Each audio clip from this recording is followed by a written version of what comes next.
Oke, baik. Assalamualaikum warahmatullahi wabarakatuh. Selamat pagi dan salam sejahtera bagi kita semua. Yang kami hormati manajer operasional dan Timnas Media.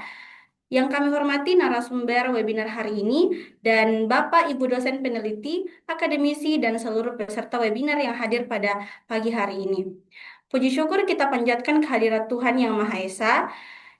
Atas karunia-Nya kita dapat hadir bersama dalam kegiatan Nas Media Webinar Series kedua ini dalam keadaan sehat dan penuh semangat. Perkenalkan, saya Nurni Amalia, selaku moderator yang akan memandu jalannya kegiatan webinar pada hari ini hingga dari awal hingga akhir. Bapak Ibu yang berbahagia, setelah sukses pada webinar series pertama, hari ini Nas Media kembali menghadirkan webinar yang sangat relevan dengan kebutuhan akademisi saat ini, khususnya dalam mempercepat proses penyusunan karya ilmiah melalui pemanfaatan teknologi artificial intelligence. Adapun tema webinar kita pada hari ini adalah akselerasi karya ilmiah standar dikti, workflow praktis menggunakan Set AI dan Atlas TI. Semoga kegiatan ini dapat memberikan wawasan baru, praktis, serta meningkatkan produktivitas akademik Bapak Ibu sekalian. Pertama-tama, tentunya kami mengucapkan terima kasih kepada seluruh peserta yang telah meluangkan waktunya untuk hadir dan belajar pada webinar pada pagi hari ini. Bapak Ibu yang kami hormati, menghasilkan karya ilmiah yang kredibel dan berintegritas merupakan tuntunan utama bagi akademisi. Namun, proses pencarian referensi yang valid dan pengelolaan data kualitatif sering menjadi hambatan teknis yang memakan waktu lama. Webinar series kedua ini hadir untuk memberikan solusi praktis melalui optimalisasi tools AI, dalam hal ini Set AI dan Atlas TI, guna mempercepat penyusunan karya ilmiah, baik dalam bentuk artikel, jurnal, buku, tanpa mengesampingkan kaidah dan etika akademik. Hadirin yang kami hormati, kita akan memasuki agenda berikutnya, yakni sambutan sekaligus welcome speech dari Manajer Operasional Nas Media, Ibu Nurul Wakia Mustaming, untuk menyampaikan sambutan sekaligus membuka kegiatan webinar series 2 ini pada pagi hari ini. Kepada yang terhormat Ibu Nurul Wakia Mustaming, kami persilahkan. Terima kasih Bu Nurni atas kesempatannya. Suara saya terdengar dengan jelas, Bu? Terdengar, Bu. Ya, baik. Bismillahirrahmanirrahim. Assalamualaikum warahmatullahi wabarakatuh. Selamat pagi Bapak Ibu dan salam sejahtera buat kita semua. Yang pertama, yang terhormat Bapak narasumber kita, Pak Igusti Ngurah Widya Hadisaputra MSM yang telah kembali meluangkan waktunya untuk bersama kita di ruang virtual kali ini dengan tujuan untuk berbagi pengetahuan, berbagi informasi dan pengalaman dari beliau sendiri. Terima kasih Pak Adi. Dan tentunya yang saya hormati pula para dosen, peneliti, para akademisi, dan terkhusus kepada seluruh Timnas Media, panitia pelaksana webinar series kedua kali ini, sehingga kegiatan ini bisa terlaksana dengan baik. Saya mewakili manajemen dan seluruh Timnas Media mengucapkan terima kasih yang sebesar-besarnya kepada Bapak Ibu atas kepercayaan dan antusiasmenya kepada Nas Media untuk ruang kolaborasi dan pengembangan akademik. Bapak Ibu sekalian, seperti yang kita ketahui di era digital saat ini, dunia akademik semakin menghadapi tantangan yang begitu kompleks, baik dari proses pencarian referensi ilmiah, pengolahan data, dan penyusunan karya ilmiah yang berkualitas tentu membutuhkan waktu yang efisien dan ketelitian yang tinggi. Karena itu, penggunaan teknologi dan tools yang berbasis AI bukan lagi sekedar menjadi pilihan, tetapi menjadi kebutuhan untuk meningkatkan produktivitas akademik secara profesional dan tentunya tetap berintegritas. Melalui webinar kali ini, Nasmedia ingin bukan hanya sebagai penerbit, tetapi mitra akademik yang mendukung transformasi digital dalam riset dan publikasi. Karena kami percaya bahwa karya ilmiah tersebut lahir dari ekosistem yang saling mendukung, akses teknologi yang tepat, dan kolaborasi yang terus berkelanjutan. Kami berharap melalui kegiatan webinar kali ini bisa memberikan wawasan praktis, bisa membantu penyusunan karya ilmiah, serta membantu Bapak Ibu semuanya untuk menghasilkan publikasi yang jauh lebih berkualitas dan yang pasti berstandar akademik dikti. In akhir kata, sebagai pembuka, selamat mengikuti seluruh rangkaian webinar kali ini. Insya Allah bisa memberikan banyak manfaat, membuka ruang kolaborasi, dan menjadi langkah positif untuk kita bersama-sama meningkatkan kualitas publikasi di Indonesia. Terima kasih banyak Bapak Ibu semuanya atas perhatiannya. Saya sangat mengucapkan terima kasih telah mempercayakan Nasmedia. Saya akhiri, wabillahi taufiq wal hidayah. Wassalamualaikum warahmatullahi wabarakatuh. Waalaikumsalam warahmatullahi wabarakatuh. Terima kasih kami ucapkan kepada Ibu Nurul Wakia Mustaming atas sambutan dan motivasi yang telah disampaikan. Semoga apa yang disampaikan dapat menjadi inspirasi bagi kita semua untuk terus beradaptasi dengan perkembangan teknologi dalam kehidupan akademik dan riset. Baik, Bapak Ibu peserta yang kami hormati, sebelum masuk ke sesi inti, kami ingin mengajak seluruh peserta untuk melakukan foto bersama secara virtual sebagai dokumentasi kegiatan webinar pada pagi hari ini. Untuk itu, kami mohon kesediaannya untuk mengaktifkan kameranya.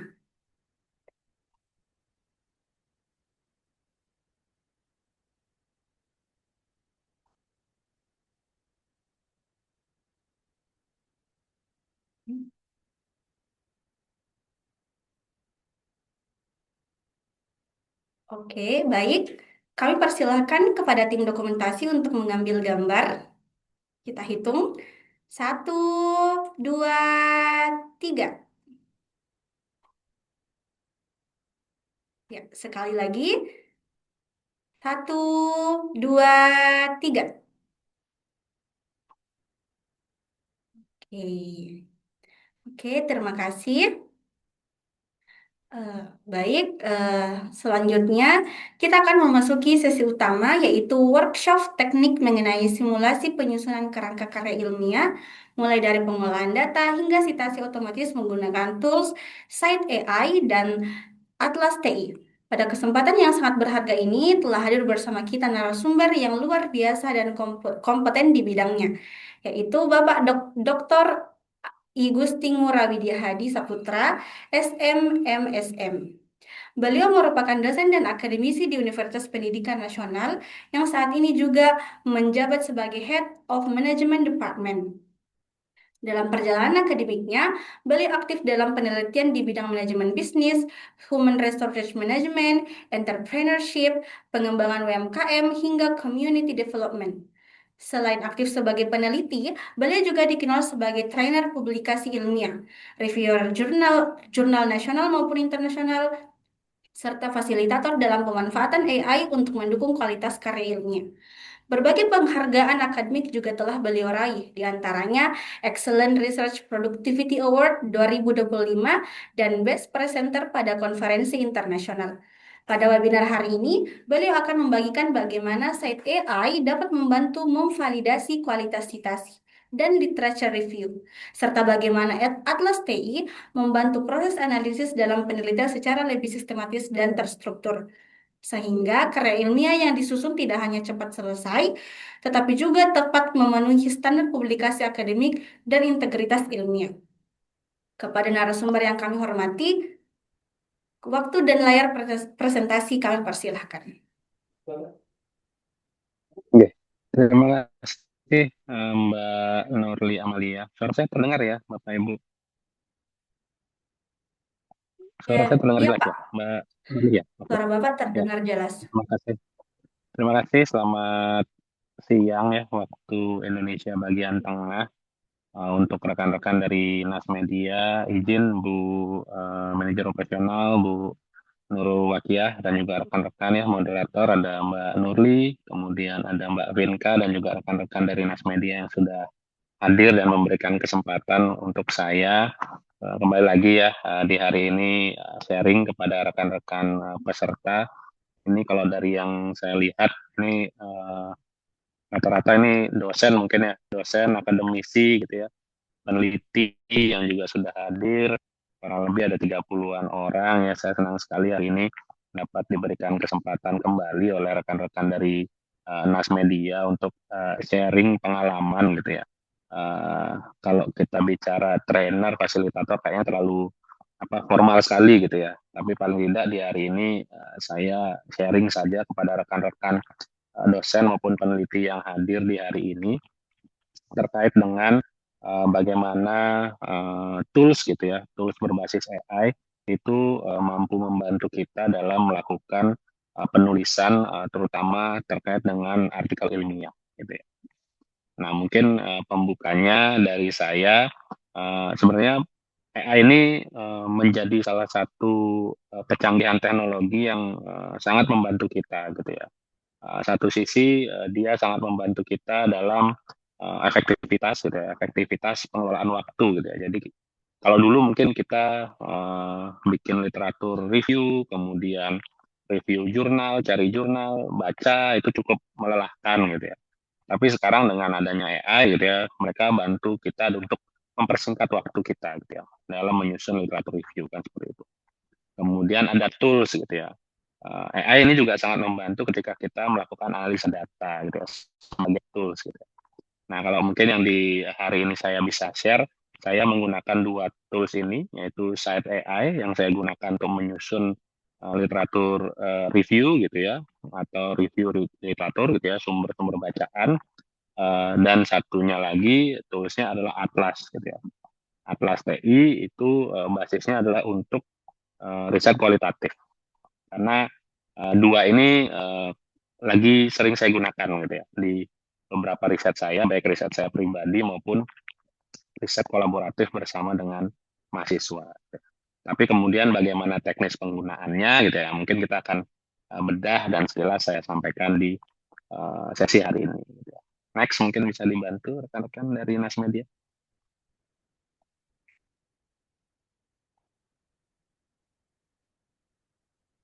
Boleh di next. Nah, ini kemudian menjadi tantangan nyata gitu ya bagi dosen di Indonesia.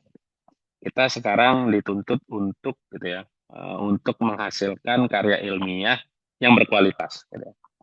Tuntutannya itu adalah harus publish gitu ya di jurnal bereputasi baik di level nasional maupun di level internasional gitu. Nah, maka dari itu kita juga diharapkan gitu ya mampu menghasilkan kualitas maupun kuantitas dari riset kita gitu ya yang mampu beretika, berintegritas gitu ya dan berdampak. Kata kuncinya kan di situ. Di mana ini menjadi salah satu tantangan bagi rekan-rekan dosen dan juga peneliti di BKD, di aturan BKD, di aturan kenaikan jafung gitu ya, jabatan fungsional gitu ya. Kita ada tuntutan gitu ya tanda kutip untuk mendorong yang namanya publikasi yang berkualitas, berdampak gitu ya. Tapi tentu saja gitu ya untuk mencapai penulisan karya ilmiah yang berkualitas dan berintegritas serta berdampak itu seperti apa gitu ya agar nanti tidak menjadi permasalahan ada yang namanya yoki agensi gitu ya kemudian fast track asal asal tulis asal publish gitu ya jangan sampai hal seperti itu menjadi salah satu kasus gitu ya bagi kita ketika nanti ada kenaikan untuk jafung, kemudian kenaikan untuk angka kredit dosen dan seterusnya gitu ya. Memang ini menjadi tantangan belakangan ini ketika kita dituntut kualitas dan juga kuantitas gitu ya. Isu integritas ini kemudian muncul gitu ya. Banyak peneliti atau mungkin akademisi yang mainnya pakai cara yang tak elok gitu ya. Ke agensi gitu ya, ke joki, ke ghostwriter gitu ya. Sehingga memunculkan ada isu atau case atau kasus plagiarisme gitu ya, kemudian manipulasi gitu ya, penyalahgunaan tools AI dan seterusnya. Gitu ya. Nah, ini kemudian harus kita pahami gitu ya, harus kita minimalisir gitu ya. Memang kita dituntut untuk menghasilkan riset gitu ya, tentunya yang berkualitas dengan kuantitas yang bagus juga tiap tahunnya gitu ya.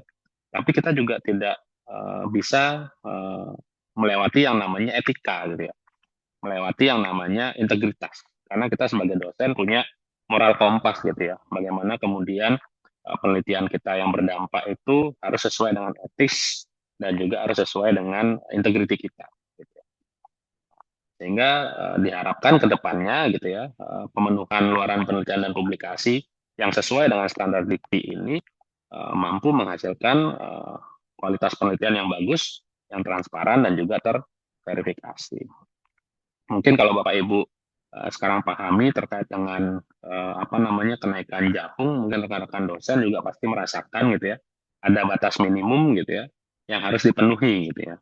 Nah itu ada standar kualitas yang harus kita jaga gitu ya.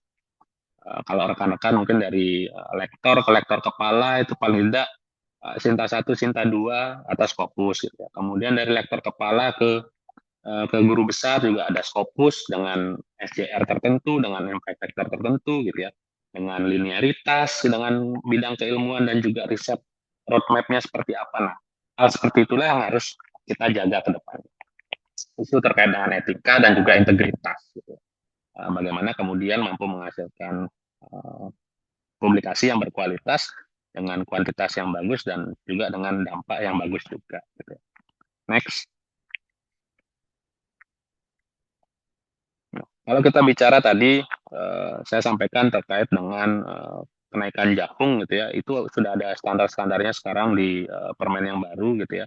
Kalau nggak salah dari AA ke lektor itu minimal itu Sinta 4 ya, penulis pertama, kemudian naik ke lektor kepala harus Sinta 1, Sinta 2 atau Scopus, lektor kepala ke guru besar juga harus ada Scopus dengan SJR impact factor tertentu. Nah, ini kemudian harus kita pahami gitu ya Bapak Ibu ya, bahwa standar dan ekosistem jurnal bereputasi sesuai dengan standar dikti gitu ya, sesuai dengan aturan dari dikti juga memiliki level-levelnya tersendiri. Kalau di nasional gitu ya, indeksasinya kalau di Sinta itu ada Sinta 1 sampai Sinta 6. Kemudian kalau kita bicara di level internasional ada yang terindeks Scopus, kemudian terindeks Web of Science, kemudian ada juga terindeks Copernicus, dan masih banyak lain, Google Scholar gitu dan seterusnya gitu ya. Nah, kemudian di level Scopus juga ada yang namanya FJR dan juga Q-rank atau quartile rank-nya gitu ya. Ada Q1 sampai Q4. Nah, standar-standar ini juga harus Bapak Ibu pahami ketika nanti Bapak Ibu ingin publish ke jurnal gitu ya, baik jurnal nasional maupun jurnal internasional gitu ya. Jangan sampai nanti Bapak Ibu tidak memahami yang namanya standar jurnal tersebut gitu ya. Kemudian teknis penulisannya juga tidak sesuai dengan kebutuhan maupun scope dari jurnal-jurnal yang Bapak Ibu tuju gitu ya. Nah, di beberapa jurnal ini gitu ya, di level internasional terutama gitu ya, penggunaan AI juga dibatasi Bapak Ibu ya. Bagaimana kemudian posisi AI dalam ekosistem riset baik di level nasional maupun di internasional juga akan menjadi satu hal yang diperhatikan oleh para editor jurnal, para reviewer jurnal. Gitu ya. Pengalaman saya kalau terkait di jurnal internasional bereputasi, terutama di Scopus, beberapa jurnal itu mereka sudah announce di awal atau di webnya gitu ya, bahwa kita harus closure gitu ya. Kita harus membuat sebuah pernyataan bahwa batasan penggunaan AI itu seperti apa dalam penelitian kita gitu ya. Contoh di beberapa jurnal, kalau nggak salah di Emerald itu, dia diperbolehkan menggunakan AI gitu ya, tapi untuk membantu kita, misal untuk parafrase gitu ya, untuk perbaikan grammar gitu ya, perbaikan teknis penulisan, komunikasi dan seterusnya gitu ya. Tapi kalau secara menyeluruh kita menyusun papernya menggunakan AI itu tidak boleh. Gitu. Nah itu ada closure seperti itu di jurnal-jurnal internasional gitu ya. Dan biasanya kita buat surat pernyataan bahwa penggunaan AI itu sebatas apa. Gitu ya. Apakah membantu kita parafrase atau membantu kita menyusun apa namanya sumbab-sumbab ide-ide main idea di masing-masing subbab atau seperti apa. Itu masing-masing jurnal punya batasan closure-nya masing-masing gitu ya untuk penggunaan AI. Nah, maka dari itu posisi AI dalam ekosistem riset itu dia adalah sebagai augmented intelligence gitu ya. kalau kita bicara AI atau artificial intelligence, kecerdasan buatan gitu ya, dalam ekosistem riset, dia membantu kita dalam memperluas kapasitas peneliti, bukan malah menggantikan judgement, menggantikan integritas intelektual dari seorang peneliti. Makanya di artikel-artikel ilmiah bereputasi di level internasional gitu ya, disclosure seperti itulah yang diharapkan gitu ya. Bahwa penggunaan AI itu adalah membantu gitu ya, memperluas kapasitas peneliti, bukan menggantikan gitu ya. Maka penekanannya adalah jangan sampai kita membuat paper itu full base-nya berdasarkan AI gitu ya. Jadi kita cuma ngasih topik, kemudian nyuruh AI buat nulis semua isi paper kita. Jangan seperti itu ya Bapak Ibu ya. Tapi paling tidak gunakan AI untuk membantu kita gitu ya, memperluas kapasitas kita. Gitu ya. Hasil analisa kita seperti apa, diperdalam dengan bantuan AI, di mana kekurangannya, harus ditambahkan apa. Nah, pola-pola seperti itulah yang harusnya digunakan dalam menyusun atau menyusun karya ilmiah yang dibantu oleh AI gitu ya. Sehingga penggunaan AI, kalau kita bicara responsible AI use in research gitu ya, itu ada bukunya kalau nggak salah di Dikti juga sudah mengeluarkan pedoman terkait dengan penggunaan AI, batasan penggunaan AI dalam lingkup akademis gitu ya, di mana teknologi ini harus digunakan secara transparan, terverifikasi dan dengan kesadaran penuh gitu ya, dengan keterbatasan yang dimiliki oleh AI tersebut. Makanya dari itu saya sampaikan bahwa judgement dan integritas intelektual adalah milik kita sebagai peneliti. Jangan sampai malah judgement-nya diserahkan kepada AI gitu ya. Karena yang punya rasa, punya logika adalah kita sebagai manusia, sebagai usernya. AI hanya membantu kita untuk meningkatkan gitu ya, meningkatkan apa yang sudah kita miliki. Gitu. Jadi posisi AI itu seperti itu di dalam riset. Ya. Next.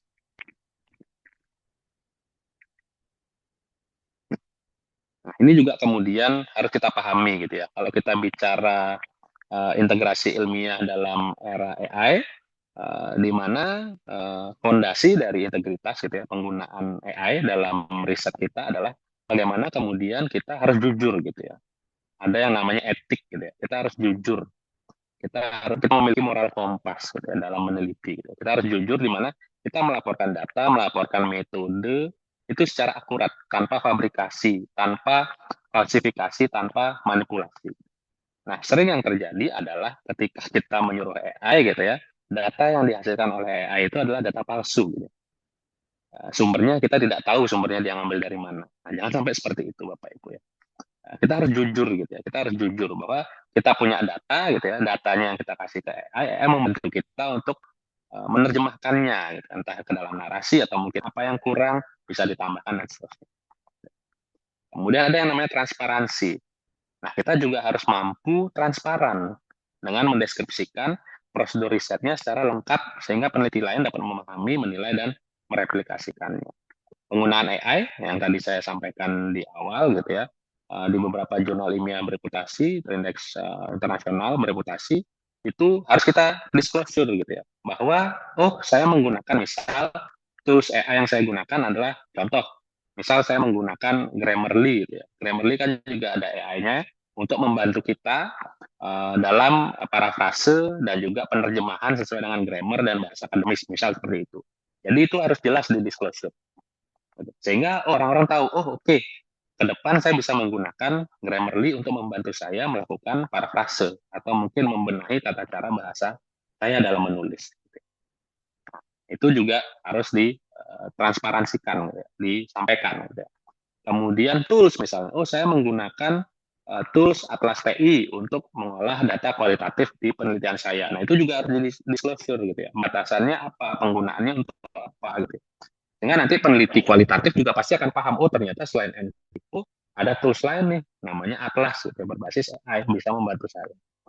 Dan itu juga bisa di reproducibility, bisa digunakan juga oleh orang lain gitu ya, dari transparansi yang sudah kita lakukan.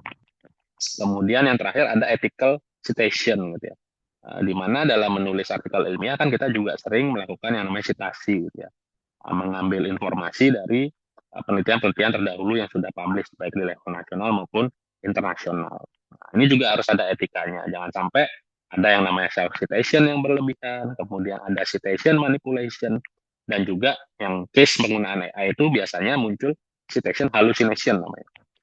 Jadi ada halusinasi yang dilakukan oleh AI ketika mencitasi sumber bacaan atau sumber pernyataan yang dia masukkan ke dalam sebuah narasi. Sumbernya tidak diketahui, tidak valid, tidak kredibel, kita lacak nggak nemu sumbernya dan seterusnya. Ini sering sekali terjadi kesalahan-kesalahan ini ketika rekan-rekan baik di peneliti menggunakan AI dalam melakukan brainstorming atau penulisan karya ilmiah. Gitu ya. Beberapa case yang sering saya temui adalah ketika nyuruh AI untuk membuat kajian literatur gitu ya, AI-nya itu ngambilnya sumbernya bukan dari sumber yang terpercaya. Ketika kita track, misalnya itu sumbernya nggak ada, jurnalnya terbit di mana, penelitinya siapa, judulnya apa. Nah itu sering sekali terjadi Bapak Ibu. Dan sering saya temukan ketika saya mereview artikel ilmiah. Gitu. Jadi biasanya saya random checking aja diisi di badan artikel, kemudian saya cek di daftar pustaka, saya random aja, kemudian saya cek, oh kok nggak ada jurnalnya gitu ya, kok nggak ditemukan nih narasi terkait dengan apa yang diangkat dalam penelitian ini gitu ya. Nah, itu sering sekali terjadi. Makanya kita harus berintegritas lah dalam menggunakan AI dalam artikel ilmiah kita. Next. Nah, ini yang tadi saya juga sampaikan gitu ya, resiko-resiko terkait dengan penggunaan AI. Ada yang namanya hallucination citation gitu ya. AI menghasilkan referensi yang terlihat valid namun tidak nyata.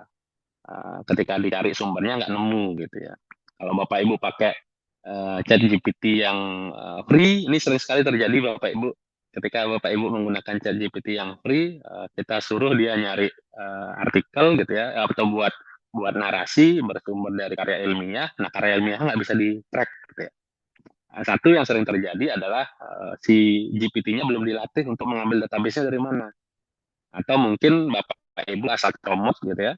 Kemudian ketika di-tracking oleh reviewer nggak nemu, ya itu problemnya pada akhirnya. Gitu. Muncul ada yang namanya fabricated citation gitu ya. Doi link artikelnya atau judul artikel tidak dapat diverifikasi gitu ya.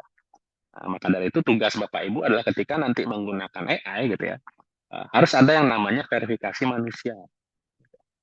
Harus ada verifikasi manusia sebagai validator, sebagai verifikator gitu ya. Nah, itu adalah tugas Bapak Ibu ke depannya. Dan yang terakhir problem yang muncul adalah bias algoritmik gitu ya. Model dari AI itu cenderung memprioritaskan sumber tertentu sehingga potensi menciptakan blind spot dalam literatur review. Nah, ini juga sering terjadi ketika Bapak Ibu tidak memberikan comment prompting yang jelas di AI tersebut. Gitu ya. Sumbernya dari mana? Apakah dari artikel jurnal? Artikel jurnalnya dari mana? Dari jurnal nasional bereputasikah? Atau jurnal internasional bereputasikah? Atau mungkin hanya dari blog kah, hanya dari website kah, atau dari opini media kah? Nah, itu juga harus jelas nanti pada waktu prompting dengan menggunakan AI, terutama menggunakan ChatGPT. Karena ChatGPT itu juga sumbernya kadang ngalor ngidul ya, acak kandul gitu ya. Kalau kita tidak memberikan batasan, dia ngambilnya dari sumber data mana sih? Nah, itu harus diperhatikan juga pada waktu prompting. Nah, ini terkait dengan problem. Nah, ketika kita sudah menggunakan AI, kembali lagi saya tekankan harus ada disclosure menggunakan AI. Gitu. Menggunakan AI, toolsnya apa yang Bapak Ibu gunakan, AI apa yang Bapak Ibu gunakan, kemudian di bagian mana menggunakannya, gitu ya. Kemudian seperti apa AI-nya digunakan, gitu ya. Nah, itu harus di disclosure. Di beberapa jurnal nasional maupun internasional itu ada surat pernyataannya, gitu, atau ada kolom pernyataannya ketika Bapak Ibu mensubmit artikel ilmiah itu ada gitu ya. Apakah Bapak Ibu menggunakan AI? Centang ya, kemudian muncul jika ya di bagian apa, penggunaannya untuk apa. Gitu. Kemudian yang kedua, prinsip penggunaan AI yang etis adalah Bapak Ibu sebagai peneliti adalah verifikator gitu ya. Verifikator di mana manusia gitu ya, kita sebagai peneliti itu wajib hukumnya gitu ya. Tanda tanda garis bawah dan wajibnya di bold ya Bapak Ibu ya, wajib untuk memverifikasi gitu. Nah, ini AI-nya boleh mengusulkan gitu ya, dari mana narasinya seperti apa, tapi manusialah yang kemudian memutuskan. Harus ngecek lagi, valid nggak sumbernya, kredibel nggak sumbernya, bener nggak logika berpikirnya si AI dan seterusnya. Sehingga nanti Bapak Ibu juga melakukan yang namanya triangulasi sumber, gitu ya. Harus melakukan konfirmasi terkait dengan klaim-klaim yang dihasilkan oleh si AI tersebut, gitu ya, dari sumber-sumber yang valid dan juga kredibel. Next. Nah, ini mungkin kita langsung masuk ke dalam tools gitu ya. Kalau tadi saya sampaikan ada tools yang mampu membantu kita dalam melakukan literatur review gitu, dengan efektif, dengan efisien. Nggak perlu yang namanya buang-buang waktu. Kalau dulu kita harus nyari data jurnal gitu ya, atau apa namanya download artikel gitu ya, mungkin harus cek ke library, kemudian e-resources, buka ke webnya Scopus, buka ke webnya Sinta gitu ya, kemudian kita cari judulnya satu-satu, sesuai dengan penelitian kita download satu-satu gitu ya. Kemudian kita baca satu-satu, kita tandai satu-satu mana yang sekiranya kita mau masukkan ke penelitian kita. Kan seperti itu dulu gitu ya.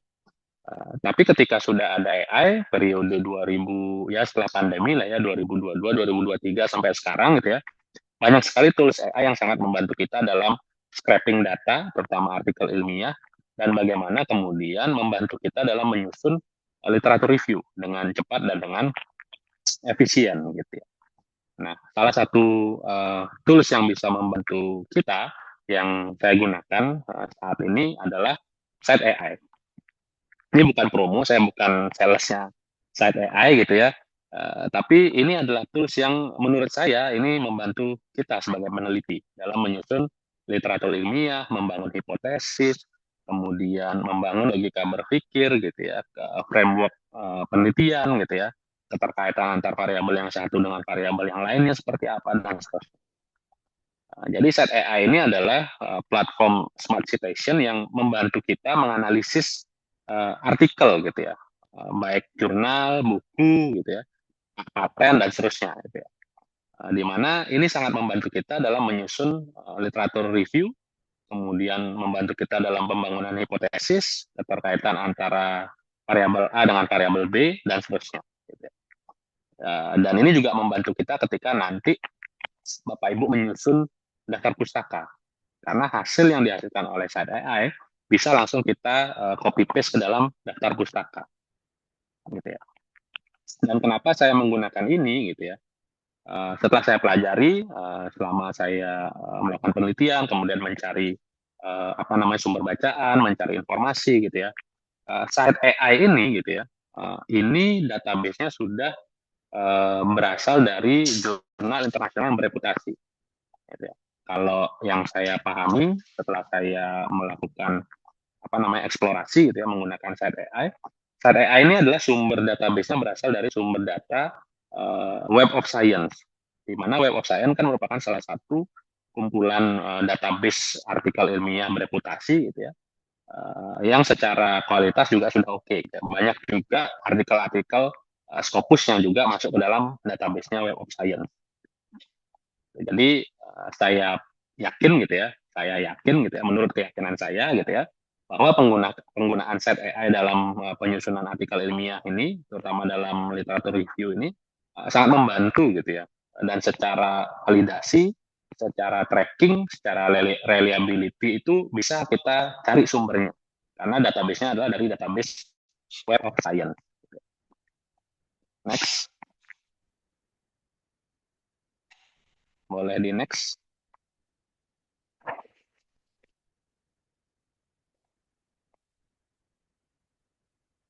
Nah, nanti setelah ini saya juga akan tampilkan gitu ya bagaimana kemudian tampilan dari si Site AI ini.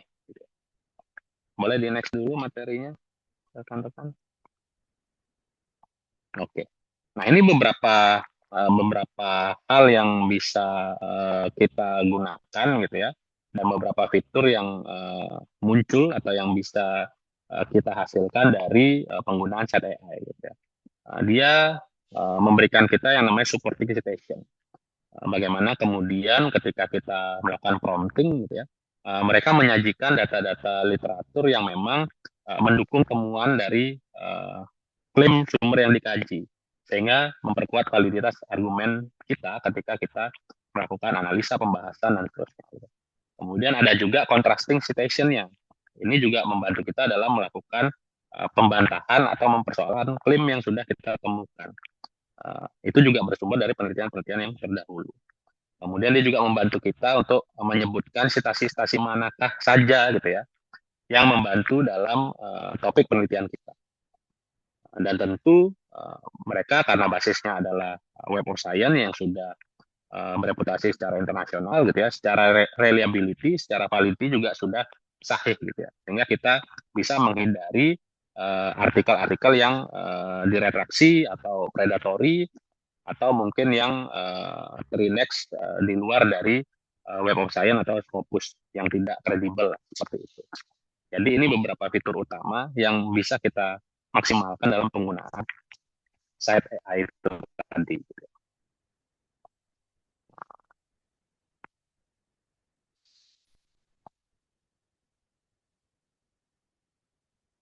Nah, mungkin saya akan langsung ke sharing penggunaan site AI ya Bapak Ibu ya, agar kita juga bisa lebih apa namanya lebih memahami gitu ya bagaimana kemudian penggunaan site AI dalam membantu kita menyusun literatur review gitu.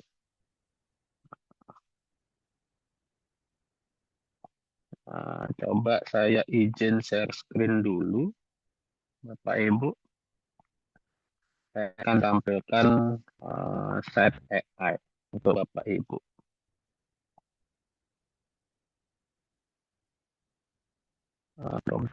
Oke.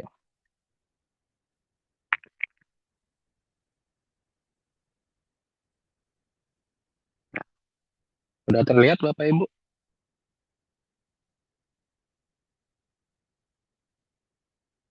Sudah terlihat? Belum, Pak. Gambarnya belum terlihat. Di sini Oh, masih belum. warna hitam. Iya. Oke. Oke. Oke, mungkin Oke. masih loading ya. Sinyal di sini agak jelek karena Oke, sudah terlihat Pak Hadi. seharian ini hujan di sini. Sudah, sudah terlihat ya? Iya. Iya. Oke, saya akan coba loading dulu untuk site AI. Nah, ini masih loading di sini.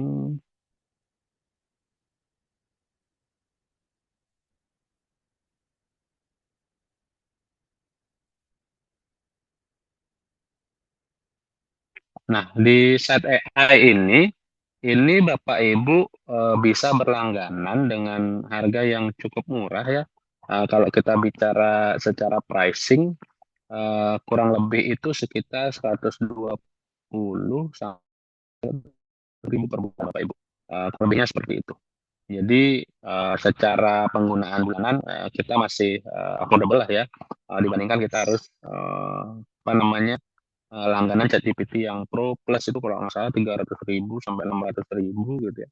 Kalau di XChat itu saya bayarnya cuma 120 sampai 150 per bulan. Dan kalau misalnya mau explore lagi, biasanya di beberapa website dia menawarkan diskon sampai 50% gitu ya.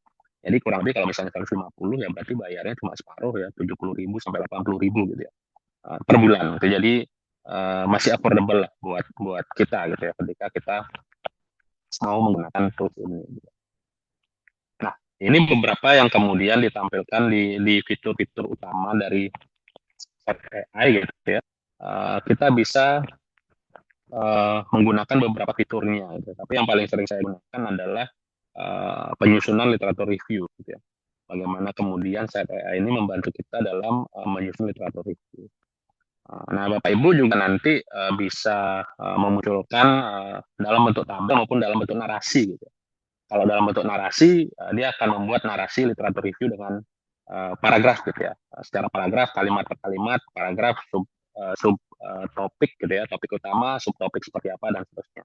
Tapi bisa juga menggunakan yang namanya table mood. Gitu.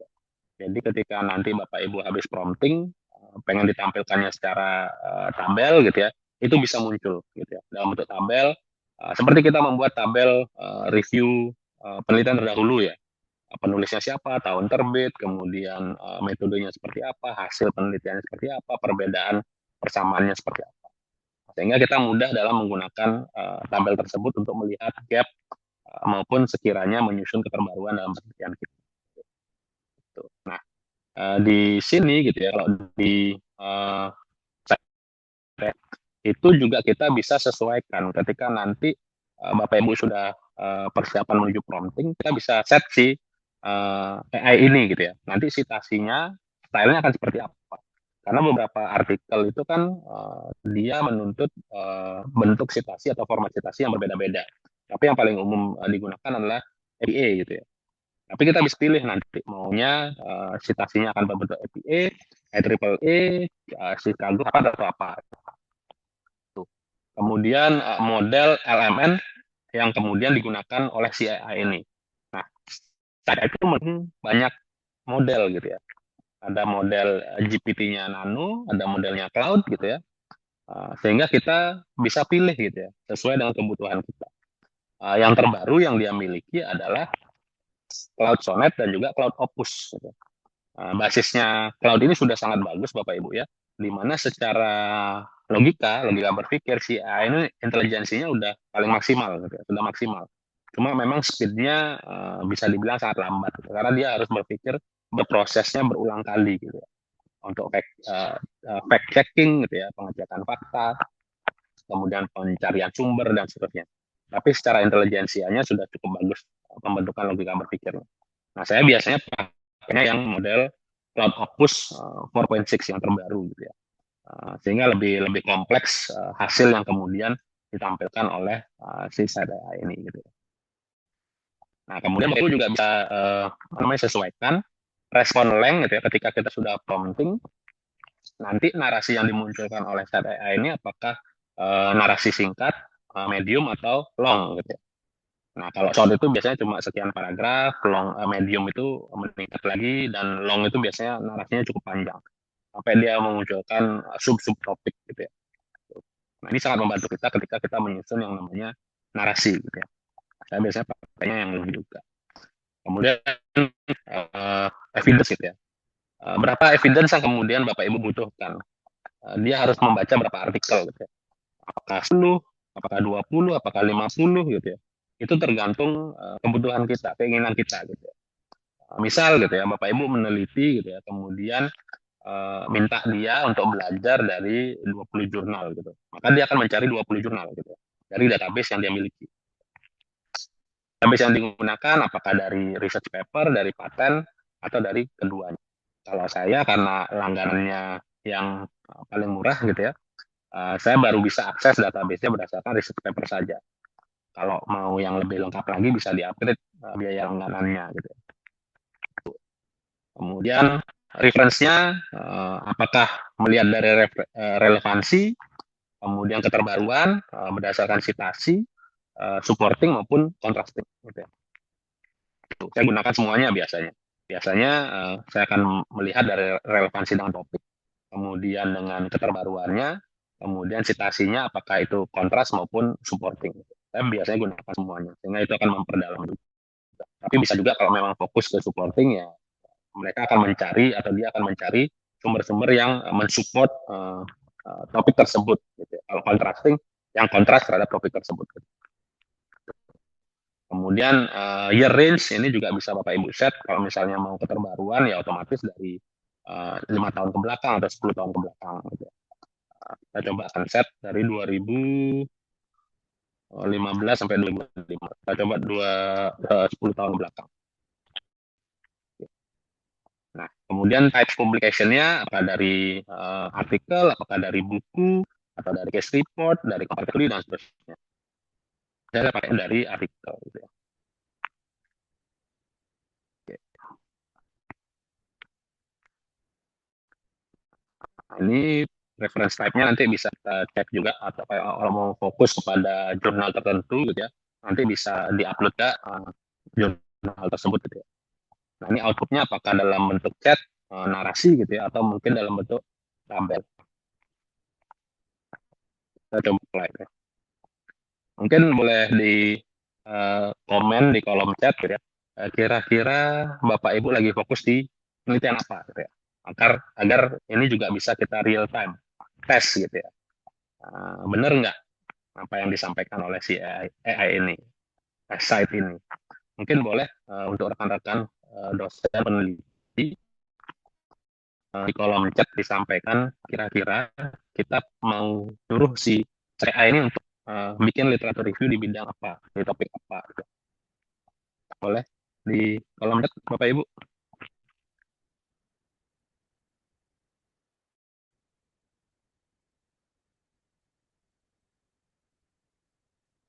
Crowd work. Oke, terkait dengan crowd work.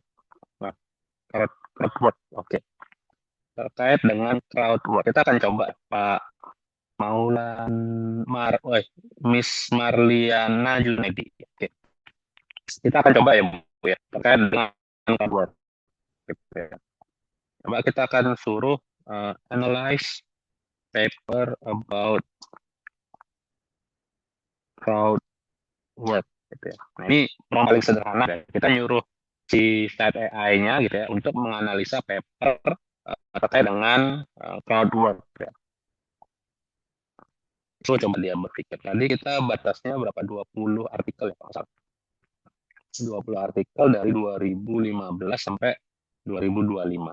Ini prosesnya dia sedang melakukan stasi gitu ya, atau analisa paper dari 20 sumber gitu ya, menganalisis terkait dengan crowd work.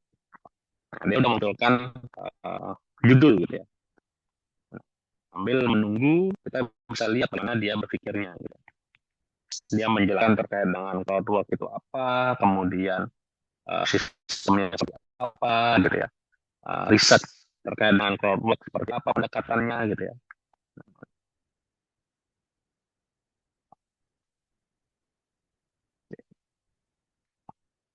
Nah, terkait dengan crowd work ini mungkin nanti bisa dikembangkan promptingnya, gitu. Ini kan baru prompting sederhana untuk menganalisa paper-paper terkait dengan crowd work, gitu ya. Tapi mungkin bisa jadi nanti dikembangkan lagi Bu Marliana ya terkait dengan promptingnya. Keterkaitan misal crowd work dengan apa misalnya yang sedang naik daun terkait dengan workforce gitu ya, atau mungkin terkait dengan platform dari crowd work itu tersendiri gitu ya. Itu juga bisa dilakukan prompting yang jauh lebih komprehensif gitu ya. Di mana kita nanti bisa menambahkan atau menanyakan question kepada si AI ini. Kira-kira dari crowdwork yang sudah ditampilkan itu apa yang ingin kita teliti gitu. Itu bisa nanti ditambahkan gitu. Nah, itu adalah bagaimana penggunaan si site AI dalam mendukung ilustrasi atau literatur review. Ya. Nah, setelah dia sudah menyusun, dia lakukan yang namanya fact checking. Dari 20 artikel yang sudah dia jadikan sumber gitu ya, kredibel nggak sumber tersebut gitu. Terverifikasi nggak sumber tersebut, bisa nggak kita tracking. Nah, dia sampai berpikir seperti itu gitu. Jadi ini sangat membantu kita dalam melakukan yang namanya validasi verifikasi data gitu ya, atau sumber ilmiah yang kita gunakan. Gitu. Nah, ini kemudian sudah dicek dari 20 artikel, itu 19 sudah verified. Gitu. Ini dari prompting sederhana, suruh analisa paper terkait dengan crowdwork, dia sudah bikin nih narasi. Ini hasilnya tadi yang long ya, masalah. Ini sudah muncul dia apa saja gitu ya, yang sekiranya bisa kita teliti kalau kita bicara crowdwork gitu ya. Kita lihat crowdwork definisinya seperti apa gitu ya, kemudian ekosistemnya seperti apa, research design untuk crowdwork itu seperti apa yang bisa digunakan gitu ya. Ada survei, kemudian ada mixed method, ada kualitatif gitu, etnografik, kemudian bagaimana kira-kira variabel-variabel yang bisa kita teliti lebih lanjut terkait dengan crowdwork ya. Ada worker identity, perception, experience gitu ya. Kemudian fairness, justice, working condition, kemudian ada barriers kalau kita mau meneliti tentang challenges-nya gitu ya. Berarti terkait dengan barriers dari crowdwork itu seperti apa gitu ya. Kemudian kira-kira penelitian lanjutan apa terkait dengan crowdwork yang bisa kita telah lebih lanjut. Ada yang namanya crowdcomes, kemudian ada crowdsourcing, gitu ya. Kemudian gapnya dari penelitian yang ada tentang crowdwork itu apa saja? Oh, mungkin dari methodological, gitu ya. Kemudian riset lanjutan di bidang kualitatif, gitu ya, bisa dikembangkan lebih lanjut lagi dan seperti apa. Ini sudah bisa kita buat, gitu ya. Ini summary, gitu ya. Ini summary dari crowdwork itu seperti apa. Dari 10 tahun ke belakang penelitiannya adalah ini, gitu ya. Nah, ke depan kita bisa lakukan penelitian lanjutan dari narasi yang sudah dia susun. Variabel apa yang kemudian bisa kita teliti, gap mana yang kemudian bisa kita jawab, gitu ya, atau kita telah lebih lanjut, gitu ya, sehingga memunculkan novelty di penelitian yang lebih baik lagi ke depannya. Ini sudah dalam bentuk narasi kemudian. Kemudian kalau misalnya kita mau tambahkan follow up question, gitu ya, kita pengen menelaah tentang misalnya tadi terkait dengan challenges, gitu ya, challenges for crowdwork, gitu ya. Crowdwork in digital era, gitu ya. Karena kita pengen meneliti tentang crowdwork di era digital saat ini, gitu ya. Kira-kira tantangannya apa, gitu ya. Kita susun lagi dia menelaah, gitu ya. Itu bisa, gitu ya. Karena dari bacaan yang tadi kita menemukan ternyata ada barriers nih dalam crowdwork, gitu ya. Dan kita pengen lebih tahu lagi, gitu. Kira-kira apa sih barriersnya atau tantangannya, gitu ya, dari crowdwork era digital saat ini. Kita bisa suruh, oh ternyata dia belum menemukan, gitu ya. Belum ada any relevant sources untuk menjawab pertanyaan ini, gitu ya. Nah, mungkin nanti ke depannya kita bisa telah, kita bisa teliti, gitu ya. Ketika dia belum menemukan, berarti ini menjadi salah satu hal yang bisa kita telah lebih lanjut, menjadi sebuah riset baru atau ide riset baru yang bisa kita kembangkan, gitu ya. Mungkin belum banyak yang meneliti tentang ini, gitu ya. Challenges for crowdwork in digital era, gitu ya. Nah, ini bisa kemudian Bu Mariana untuk meneliti lebih lanjut, gitu ya. Tuh. Itu kira-kira penggunaannya ya, secara sederhana, gitu. Sehingga nanti Bapak Ibu bisa menghasilkan sebuah penelitian yang berkualitas dan juga berintegritas. Atau mungkin kalau misalnya mau, itu bisa dimodify lagi setting atau prompt-nya, gitu ya. Mungkin bisa di set promptingnya, gitu ya, atau mungkin bisa dimodifikasi setting dari penggunaan AI yang kita gunakan. Mungkin dari 20 artikel yang sudah dipakai ini, dia kurang tuh datanya, gitu. Mungkin bisa nanti pakai 50 artikel atau 100 artikel, atau mungkin tentang waktunya diperlebar, diperluas, gitu ya, dan seterusnya. Itu bisa dikembangkan. Kemudian terkait dengan citasi, Bapak Ibu, nah ini kan sudah muncul nih beberapa citasi, gitu ya, dengan sumber artikelnya kita bisa contoh misalnya terkait dengan definisi crowdwork, gitu ya. Di atas ada terkait dengan defining crowdworks, gitu ya. Nah ini misal crowdwork encompass digitally mediated labor arrangement bla bla bla bla bla bla, bersumber dari Margarian tahun 2021. Nah ini bisa kita klik, Bapak Ibu, kita bisa klik, kita bisa cek, oh dia terbitnya di mana, artikelnya ada PDF-nya atau tidak, kita bisa cek view PDF, kita bisa klik,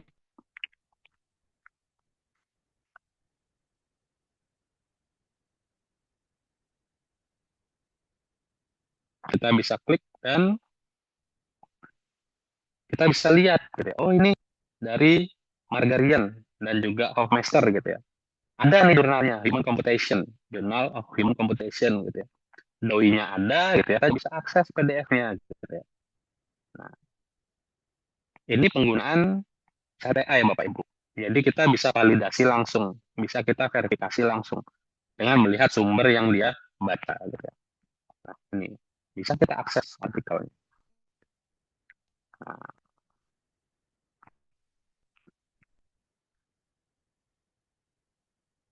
itu adalah teknis penggunaan dari site AI, gitu ya. Secara sederhana, Bapak Ibu. Jadi site AI ini sangat membantu kita dalam melakukan citasi, gitu ya. Citasi atau bagaimana penyusunan literatur review yang sangat membantu kita dalam menulis naskah ilmiah. Itu secara singkat terkait dengan site AI.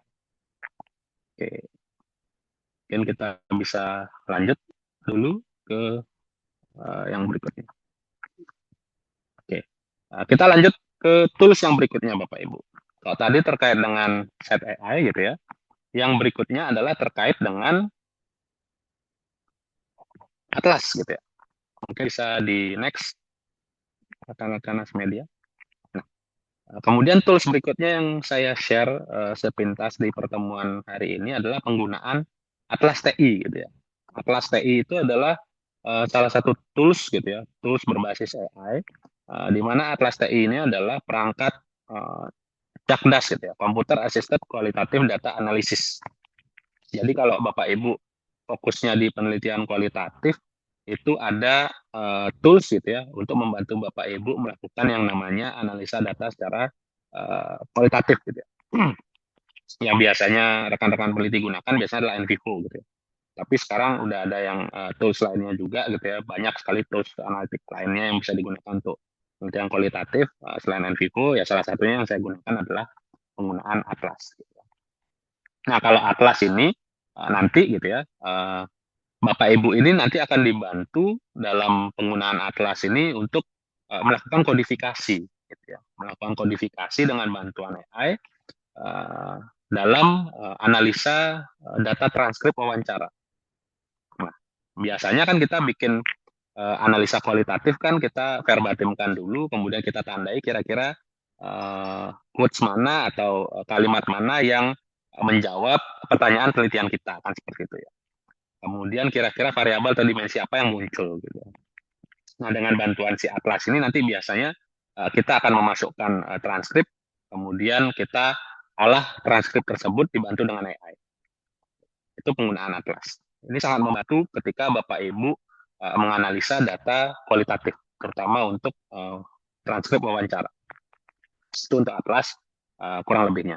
Kemudian Atlas ini juga berlangganan Bapak Ibu ya. Ada yang memang dia bisa diinstal di perangkat Bapak Ibu, di laptop atau komputer Bapak Ibu. Cuma harganya memang lumayan mahal gitu ya. Paling murah itu kalau nggak salah 3 jutaan untuk single user gitu ya selama setahun kurang lebih. Dan memang harus diperpanjang gitu ya. Kalau saya makainya kalau di Atlas ini sekali lagi ini bukan sales gitu ya. Saya nggak jual gitu ya. Saya ini menggunakan Atlas versi student, versi web gitu ya. Jadi saya nggak perlu install di laptop atau di komputer, tapi saya bisa aksesnya lewat webnya gitu, lewat Chrome, lewat Firefox dan seterusnya, lewat webnya si Atlas gitu ya. Kalau nggak salah itu per bulan itu sekitar 150 sampai 200 lah, 175 atau 190 lah gitu, kurang lebih 200.000 gitu ya per bulan, web base gitu ya. Tapi itu versi student Bapak Ibu ya. Karena saya pakainya kemarin pada waktu saya masih riset disertasi saya gitu ya. Jadi masih pakai kartu identitas mahasiswa saya foto gitu ya. Bukan bergaya kayak pinjol ya Bapak Ibu ya, tapi KTM-nya yang difoto kemudian diunggah gitu ya. Dan itu bisa mendapatkan harga khusus student gitu. Sekitar ya 170, 190 ya, 200.000 lah kurang lebih. Dan ini membantu kita dalam melakukan analisa kualitatif menggunakan AI. Ya. Mungkin saya akan share terkait dengan penggunaan Atlas secara sekilas gitu. Bentar, saya akan share.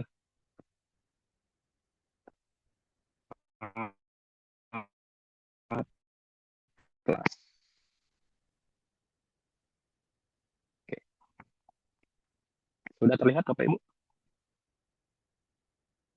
Ya, sudah terlihat, Pak. Oke. Oke. Nah, ini single user student yang saya gunakan ya tiap bulan kurang lebih saya subscribe 170 190. Basisnya yang saya gunakan adalah berbasis web gitu ya. Nah, kenapa saya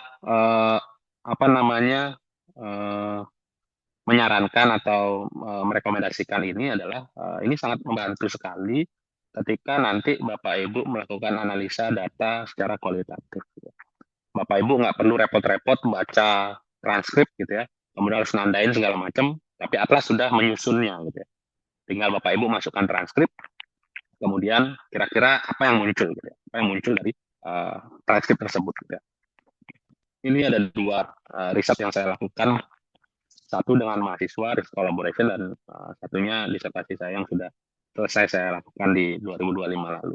Mungkin saya bisa tampilkan terkait dengan penggunaan Atlas TI untuk riset kualitatif. Gitu. Nah, di demo project gitu ya, Atlas begitu menggunakan Atlas, dia memberikan demo project gitu ya. Demo project ini adalah bagaimana contoh penggunaan Atlas dalam menganalisa data transkrip wawancara secara kualitatif gitu. Untuk kita belajar bagaimana kemudian melakukan coding, melakukan yang namanya analisa data menggunakan data kualitatif dari si demo yang sudah disediakan. Nah, di demo ini dia memberikan 3 interview gitu ya, transkrip wawancara terkait dengan bagaimana penggunaan AI dalam riset kualitatif. Gitu ya. Kita nanti di tampilan si Atlas ini nanti ada dokumen manager, ada code manager, ada quotation manager, ada memo manager, kemudian ada views, conversational AI, juga paper search. Nah, di paper search khususnya gitu ya, si Atlas ini juga dia terkoneksi dengan database jurnal bereputasi internasional gitu ya. Jadi kita juga bisa mencari artikel ilmiah yang bisa mendukung analisa data kita di kualitatif gitu ya. Dari penelitian kita. Gitu ya. Kalau penggunaan Atlas, gitu ya, ketika kita melakukan analisa data kualitatif, kita nanti akan mengupload dokumen transkrip wawancara, Bapak Ibu. Jadi dokumen transkrip wawancara akan Bapak Ibu upload, gitu ya, di dokumen manager, dan itulah yang menjadi bahan si AI untuk menganalisa data kualitatif. Kalau misalnya masih kosongan, gitu ya, nanti tinggal di add dokumen. Kita bisa upload baik bentuknya adalah Word atau PDF atau mungkin CSV, tabel gitu ya. Itu bisa kita upload. Gitu. Nah, biasanya kalau yang kemarin saya lakukan adalah saya melakukan upload dokumen dari Word atau PDF dari hasil wawancara saya, transkrip wawancara saya gitu ya. Dan mungkin ini sedikit tips and trick juga. Kalau Bapak Ibu melakukan penelitian kualitatif, biasanya kan capek Bapak Ibu ya, ketika Bapak Ibu melakukan transcripting wawancara, ya kalau nggak salah ya. Biasanya Bapak Ibu akan mendengar rekaman suara maupun video, kemudian ngetik secara manual gitu Bapak Ibu ya. Nah, mungkin di sesi ini juga saya bisa sharing tips and triknya Bapak Ibu. Saya bisa sharing tips and triknya Bapak Ibu. Saya tampilkan di kolom chat aja ya. Ada satu tool juga berbasis AI yang juga membantu Bapak Ibu dalam melakukan transcripting wawancara gitu ya. Mungkin nanti bisa Bapak Ibu akses di turboscribe.ai. Jadi nanti Bapak Ibu bisa akses turboscribe.ai. Itu membantu Bapak Ibu untuk mentranskripkan rekaman wawancara dengan bantuan AI. Gitu ya. Cuma kalau yang free gitu ya, yang free itu ada batasannya sehari itu kalau nggak salah 3 file dengan maksimum masing-masing file itu adalah 30 menit. Jadi kurang lebih ada 90 menit total 3 file gitu ya, yang bisa Bapak Ibu transkripkan dengan bantuan AI. Nah, dari situ baru kemudian dimasukkan ke Atlas transkrip wawancaranya gitu ya. Nah, kembali lagi ke Atlas gitu ya. Sudah terlihatkah Bapak Ibu tampilan di layar Atlasnya? Sudah terlihat? Sudah terlihat, Pak. Oke. Nah, kembali lagi ke Atlas. Ini ada 3 interview yang sudah kita upload di demo project gitu ya, terkait dengan penggunaan AI gitu ya, penggunaan AI dalam riset kualitatif gitu ya. Kita bisa ambil contohnya satu interview dengan George Packer gitu ya. Kita tinggal open gitu ya. Kita tinggal open. Nah, ini adalah ini adalah tampilan transkrip wawancara yang sudah kita upload gitu ya. Transkrip wawancara yang sudah kita upload terkait dengan bagaimana penggunaan Atlas TI dalam mendukung riset kualitatif gitu ya. Dari transkrip wawancara ini kemudian kita bisa analisa Bapak Ibu. Kita bisa analisa dengan menggunakan tools yang disediakan. Kita bisa suruh si Atlas ini untuk mengkodingkan gitu ya menandai, gitu ya, melakukan kuotasi secara verbatim, kemudian kira-kira variabel apa, dimensi apa, indikator apa yang muncul dari kuotasi yang dia tandai itu. Kita bisa suruh dia untuk melakukan yang namanya AI coding. Gitu. Nah, bagaimana cara dia melakukan kodifikasi gitu ya, melakukan pengkodingan itu gitu ya. Kita tinggal jabarkan atau mendefinisikan goal research kita seperti apa, tujuan penelitian kita apa gitu ya. Kita harus menerjemahkannya ke dalam sebuah prompting yang menyatakan research goal kita apa. Nah, karena tadi rekaman wawancaranya kurang lebih berisikan tentang bagaimana penggunaan tools AI gitu ya dalam mendukung analisa kualitatif research gitu ya. Kita bisa suruh dia gitu ya. Oh, tujuan research saya adalah bagaimana penggunaan AI tools ini berguna untuk menganalisa data riset secara kualitatif. Gitu ya. Contoh paling sederhana seperti itu promptingnya. Gitu. Tapi kalau mau lebih detail lagi bisa dijabarkan dengan lebih jelas lagi gitu ya Bapak Ibu. Kita akan coba. Nah, dia udah berpikir gitu ya. Dia akan berpikir, kemudian dia memberikan guidelines kira-kira. Guidelines wawancara yang sekiranya bisa terjawab dari transkrip wawancara yang sudah Bapak Ibu susun gitu ya. Atau mungkin Bapak Ibu bisa tambahkan custom question yang sudah Bapak Ibu susun gitu ya. Guideline wawancara yang sudah Bapak Ibu miliki di awal sebelum Bapak Ibu turun ke lapangan untuk mewawancarai informan Bapak Ibu. Itu bisa kita sesuaikan. Sehingga nanti dia bisa menelaahnya gitu kira-kira codingnya akan seperti apa. Nah, coba next. Nah, ketika kita sudah masukkan itu ya, kita sudah masukkan yang namanya tujuan penelitian kita apa, kemudian pertanyaan wawancaranya seperti apa, dia kemudian akan berpikir dan menghasilkan ini tadi. Saya tadi sudah masukkan tujuan penelitian saya adalah bagaimana kemudian penggunaan AI ini berguna dalam membantu kita meneliti data secara kualitatif gitu ya. Kemudian sudah muncul gitu ya, kita sudah berikan tujuan penelitian, dia memunculkan pertanyaan-pertanyaan yang sekiranya akan terjawab dari transkrip wawancara kita gitu ya. Dia memunculkan kodenya gitu ya. Suggested code yang dia munculkan ada sekitar 99 dari yang tadi sudah kita prompting gitu ya. Apakah kita akan gunakan semuanya atau tidak? Nah, itu bisa kita sesuaikan lagi. Tergantung kebutuhan dari Bapak Ibu. Penelitiannya seperti apa gitu ya. Dan harapan terkait dengan coding yang muncul akan seperti apa gitu ya. Nah, itu ya, ini saya coba apply semua coding gitu ya. Sehingga dari 99 dia sudah memunculkan 25 quotation secara verbatim yang mana kemudian selaras dengan pertanyaan-pertanyaan sudah dia susun gitu ya.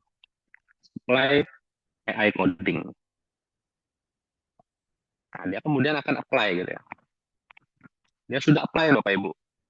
Dia sudah apply dalam transkrip wawancara akan muncul nih. Oh, ternyata dalam penggunaan AI untuk kebutuhan riset kualitatif membantu kita gitu ya, membantu kita untuk efisiensi dengan adanya AI enhancement gitu ya, logikanya seperti itu. Kemudian web application, desktop software itu juga merupakan tools yang efektif gitu ya. Kemudian dengan adanya penggunaan AI tool bisa memunculkan sinergi untuk interpretasi data dan seterusnya gitu ya. Nah, ini coding-coding seperti inilah kemudian akan muncul gitu ya. Ketika kita klik, oh, yang mana nih kalimatnya gitu ya.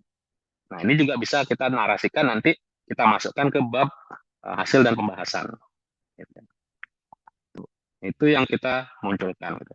Kemudian kita juga bisa lihat gitu ya, dari yang tadi sudah kita lakukan, kita bisa lihat juga di quotation manager-nya gitu ya. Oh, ternyata dari interview with George Hacker ini kita bisa lihat secara tabel gitu ya, kuotasinya kuotasi yang mana saja, kemudian codingannya yang mana saja gitu ya. Dan kita bisa kembangkan nanti, kita bisa tambahkan gitu ya. Kita kasih komen, kita mau analisa lebih lanjut lagi menggunakan jurnal yang mana, literatur yang mana, kita bisa ketik di sini gitu ya. Tinggal kita telah lebih lanjut. Kemudian kita juga bisa suruh dia bentuknya seperti apa. Mau bar chart, kemudian horizontal, donut, remap, seperti apa. Nah, itu juga bisa kita jadikan bahan untuk analisis kita di bagian bab hasil dan pembahasan gitu ya. Kemudian secara view gitu ya, konsep view-nya seperti apa gitu ya. Nah, kita bisa lihat berdasarkan codes-nya gitu ya.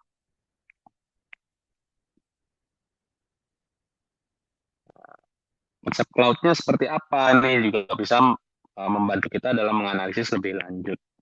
Nanti tampilan ini bisa kita copy paste di dalam artikel kita gitu ya. Kira-kira ini nih apa word cloud yang bisa muncul gitu ya. Dia AI tools-nya berbasis web gitu ya. Kemudian digunakan untuk idea, untuk power gitu ya. Bagaimana kemudian untuk learning dan seterusnya.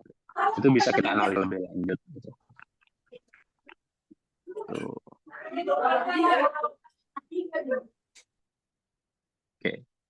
Nah, itu secara ringkas kurang lebih gitu ya, penggunaan dari tools Atlas itu tadi gitu ya. Nah, ini AI gitu ya, grupnya apa, quotation yang mana aja, komennya kita bisa gunakan, bagaimana kemudian AI ini membantu kita dalam apa namanya penggunaan tools AI dalam membantu research kita secara kualitatif gitu ya. Benefitnya seperti apa, karakteristiknya seperti apa, dan seterusnya. Itu terkait dengan penggunaan tools AI yang namanya Set AI. Ini membantu kita dalam menyusun kodifikasi. Nah, dari sini kemudian dari coding-coding ini kita kemudian akan lanjut ke dalam bab hasil dan pembahasan. Biasanya ketika coding ini sudah selesai, saya kemudian akan menelaah lebih lanjut. Saya kemudian akan kembangkan sebuah framework gitu ya, atau pemetaan terkait dengan coding yang muncul, kodifikasi yang muncul gitu ya. Sehingga nanti di bab hasil dan pembahasan kita bisa maksimalkan gitu ya tampilan datanya, kemudian hasil analisanya seperti apa. Kalau di kualitatif yang sering saya gunakan adalah menggunakan tekniknya Joya gitu ya. Ada first order, ada second order, sama ada aggregate dimension gitu ya. Kalau first order saya ambilnya dari quotation manager, dari kuotasi wawancara, keywords-nya apa. Kemudian dari second order saya kembangkan kodifikasinya, kode-kode apa yang muncul dari pernyataan di first order, dan di agregat secara keseluruhan kira-kira apa tuh variabel, dimensinya, konstruknya. Itu biasanya saya lakukan ketika setelah menggunakan Atlas. Gitu. Mungkin nanti di sesi lain kita bisa telah lebih lanjut terkait bagaimana integrasi penggunaan Atlas kemudian ke penelitian, penyajian data penelitian. Nah, kurang lebih Bapak Ibu seperti itu untuk apa namanya bagaimana penggunaan tools berbasis AI gitu ya, baik untuk literatur review maupun untuk analisa data secara kualitatif, yang satu menggunakan Site AI, yang satu menggunakan Atlas gitu ya. Nah, kembali lagi yang saya tekankan adalah bagaimana kemudian kombinasi dua tools ini, kalau Site itu akan membantu kita untuk rigoritas dari teoritis gitu ya. Kalau Atlas itu membantu kita dalam mengembangkan kedalaman analisa gitu ya. Dan ketika sudah kita gabungkan keduanya, paling tidak gitu ya, itu akan membantu menghasilkan sebuah kajian atau artikel yang berkualitas gitu ya. Dan nantinya akan bisa kita publikasikan di jurnal internasional maupun nasional bereputasi. Nah, saya sudah menggunakan ini untuk luaran dari disertasi saya. Itu ya. Yang satu saya gunakan Site AI untuk membantu bibliografi. Yang satunya yang satu udah terbit yang bibliografi di 2025 lalu di Scopus Q1 Emerald Jurnal Competitiveness Review. Yang satunya masih on review di Q1 juga di Gender in Management Journal Emerald juga. Jadi masih berproses juga untuk publikasinya untuk disertasi saya yang sudah selesai di tahun lalu gitu ya. Itu kira-kira untuk penggunaan tools AI baik di Site AI maupun di Atlas. Mungkin selanjutnya kita bisa buka sesi tanya jawab ya rekan-rekan dari Nas Media. Saya kembalikan waktunya. Ya, dari komunitasnya ya. Baik, terima kasih kami sampaikan kepada Bapak Dr. I Gusti Ngurah Saputra atas pemaparan materi yang sangat luar biasa dan insightful. Bapak Ibu peserta yang kami hormati, dari materi yang telah disampaikan tadi, kita bisa melihat bahwa penggunaan AI dalam riset sebenarnya bukan untuk menggantikan peran peneliti, tetapi membantu kita untuk memperkuat proses penelitian agar menjadi lebih efektif dan lebih terarah. Mulai dari validasi referensi menggunakan site AI, hingga pengolahan data kualitatif menggunakan Atlas TI. Semuanya dapat membantu peneliti menghasilkan karya ilmiah yang lebih kuat dan teoritis maupun analitis. Namun tentu saja, integritas akademik tentu menjadi fondasi utama dalam setiap proses penelitian dan publikasi. Baik, selanjutnya kita akan memasuki sesi diskusi dan tanya jawab. Bagi Bapak Ibu yang ingin bertanya, silakan untuk menuliskan pertanyaannya pada kolom chat atau menggunakan fitur raise hand. Untuk sesi ini kami akan memilih beberapa pertanyaan untuk dijawab langsung oleh narasumber. Baik, ada pertanyaan dari Ibu Marliana Junaidi. Pertanyaannya adalah, interview dalam bahasa Indonesia bisa ya Pak? Atau harus ditranslate ke bahasa Inggris dulu? Mungkin Pak Hadi bisa langsung menjawab. Oke, ya terima kasih ya Mbak Nurli Amalia. Bu Marliana Junaidi, salam kenal ya Bu. Ini aktif sekali hari ini. Salam kenal dari saya di Bali. Terkait dengan penggunaan Atlas tadi Bu ya. Memang gitu ya, memang keterbatasan dari Atlas saat ini gitu ya, yang saya rasakan adalah interviewnya itu harus diterjemahkan dalam bahasa Inggris Bu, karena dia database-nya masih menggunakan database jurnal internasional gitu ya. Jadi memang kita harus mentranslatekan gitu ya, transkrip dari bahasa Indonesia ke bahasa Inggris, sehingga nanti dia akan lebih rigid lagi dalam menghasilkan kodifikasi gitu ya, karena kodifikasinya juga biasanya masih menggunakan bahasa Inggris gitu ya, karena database yang dia miliki adalah paper-paper berbahasa Inggris. Ini menjadi keterbatasan ketika menggunakan Atlas gitu ya. Jadi harus ditranslate dulu ke dalam bahasa Inggris gitu ya, baru kemudian kita suruh si Atlas itu untuk bekerja gitu ya. Tapi jangan takut Bu. Yang AI satunya yang saya share di kolom chat, si Turbo Scribe itu juga membantu Ibu dalam melakukan translating transkrip. Jadi kalau misalnya Bu Marliana sudah punya transkrip wawancara berbahasa Indonesia gitu ya, nanti atau gitu ya, atau wawancaranya berbahasa Indonesia gitu ya, itu bisa suruh si Turbo Scribe ini mentranskripkannya ke dalam bahasa Inggris. Tapi tentu saja Bu Marliana juga harus cek bahasa Inggrisnya sudah oke atau belum, sudah pas atau belum gitu ya.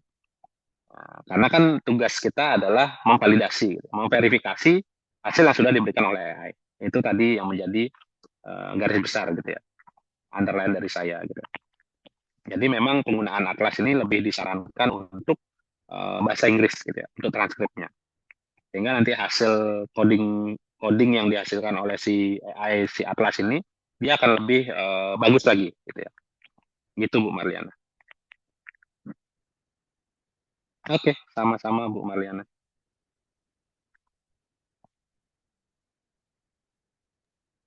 Baik, itu tadi jawaban dari Pak Hadi mengenai pertanyaan dari Ibu Marliana. Selanjutnya untuk pertanyaan kedua dari Ibu Nur Anissa.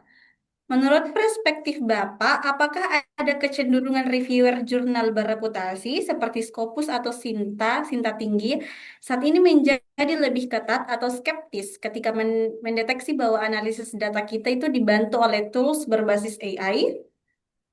Baik, Iya, saya persilahkan Pak Hadi. oke, terima kasih Mbak Nur Anissa, salam kenal ya. Memang terkait dengan reviewer sekarang gitu ya, beberapa reviewer itu memang sudah sangat fasih gitu ya, atau sangat jeli ketika membaca artikel ilmiah kita yang memang dibantu oleh tools AI gitu ya. Makanya dari berbagai jurnal internasional bereputasi itu ada disclosure, ada closure, ada statement gitu ya, yang memang harus diberikan oleh peneliti ketika menggunakan tools AI. Jadi mereka akan menanyakan, ini pakai AI nggak gitu ya. Dan itu harus kita sampaikan pada waktu kita submit gitu ya. Saya pun mengalami itu gitu ya. Karena saya menggunakan Grammarly. Grammarly juga ada AI-nya kan kalau nggak salah. Jadi Grammarly itu tools untuk parafrase, kemudian tools untuk membantu kita menerjemahkan kalimat, memperbaiki grammar gitu ya. Dan dia juga basisnya adalah AI, Bapak Ibu. Dan itu ditanyakan oleh reviewer pada waktu saya submit kemarin. Sudah masuk tahap revisi kedua atau ketiga gitu ya. Di satu poin ada pertanyaan terkait dengan dari reviewer, dia menanyakan terkait dengan clear communication. Jadi secara pembahasan, secara penulisan, apakah penulisan saya ini sudah sesuai dengan kaidah akademis, tata bahasa akademis, grammar, komunikasinya sudah jelas atau belum? Gitu. Dan apakah kamu menggunakan proofreader atau kamu menggunakan tools AI dalam melakukan proofreading? Nah, kemudian saya lakukan statement. Saya berikan balasan kepada reviewer tersebut, Mbak Anissa ya. Saya sampaikan kepada reviewer bahwa ya, memang saya menggunakan proofreader, tapi proofreadernya itu saya menggunakan bantuan dari Grammarly. Gitu ya. Grammarly untuk memperbaiki tata bahasa saya gitu ya, kemudian grammar saya gitu ya, sehingga tulisan saya ini lebih bagus secara akademis gitu ya. Itu. Dan dia sepertinya sudah memahami bahwa apalagi kita gitu ya, kita bukan native speaker gitu ya, bukan dari negara yang bahasa utamanya adalah bahasa Inggris. Nah, ketika kita melakukan publikasi ilmiah, pasti bahasa Inggris kita juga mungkin nggak sesuai dengan kaidah bahasa mereka gitu ya. Mungkin agak aneh buat mereka gitu ya, dari segi grammar gitu. Sehingga itu akan menjadi pertanyaan. Gitu. Dan memang reviewer juga akan menjadi lebih ketat atau lebih skeptis terkait dengan penelitian-penelitian yang memang dibantu oleh tools AI ini tadi. Makanya di beberapa rumah jurnal dia sudah di websitenya udah dipajang tidak boleh menggunakan AI ya. Atau boleh menggunakan AI tapi untuk kepentingan apa misalnya tools statistika atau mungkin proofreading kah, penggunaan perbaikan bahasa kalimat paragraf kah dan seterusnya. Itu biasanya akan seperti itu.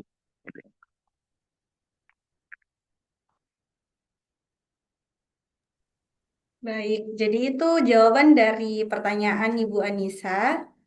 Semoga bisa dipahami ya Ibu.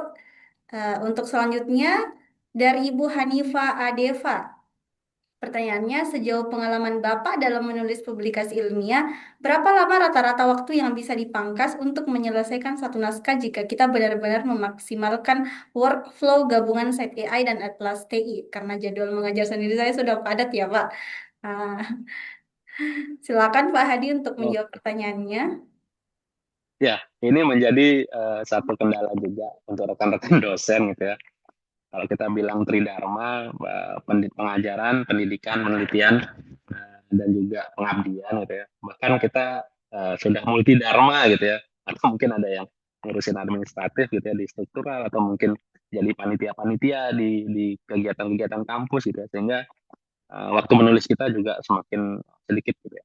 Dan memang sepengalaman saya ketika melakukan publikasi ilmiah berbasis AI gitu ya, maksudnya dibantu workflow-nya gitu ya, dengan bantuan AI baik Site AI, Atlas gitu ya, kemudian mungkin ada Jenny, ada GPT dan seterusnya gitu ya. Itu sangat membantu dalam kita menyusun naskah ya Bapak Ibu ya.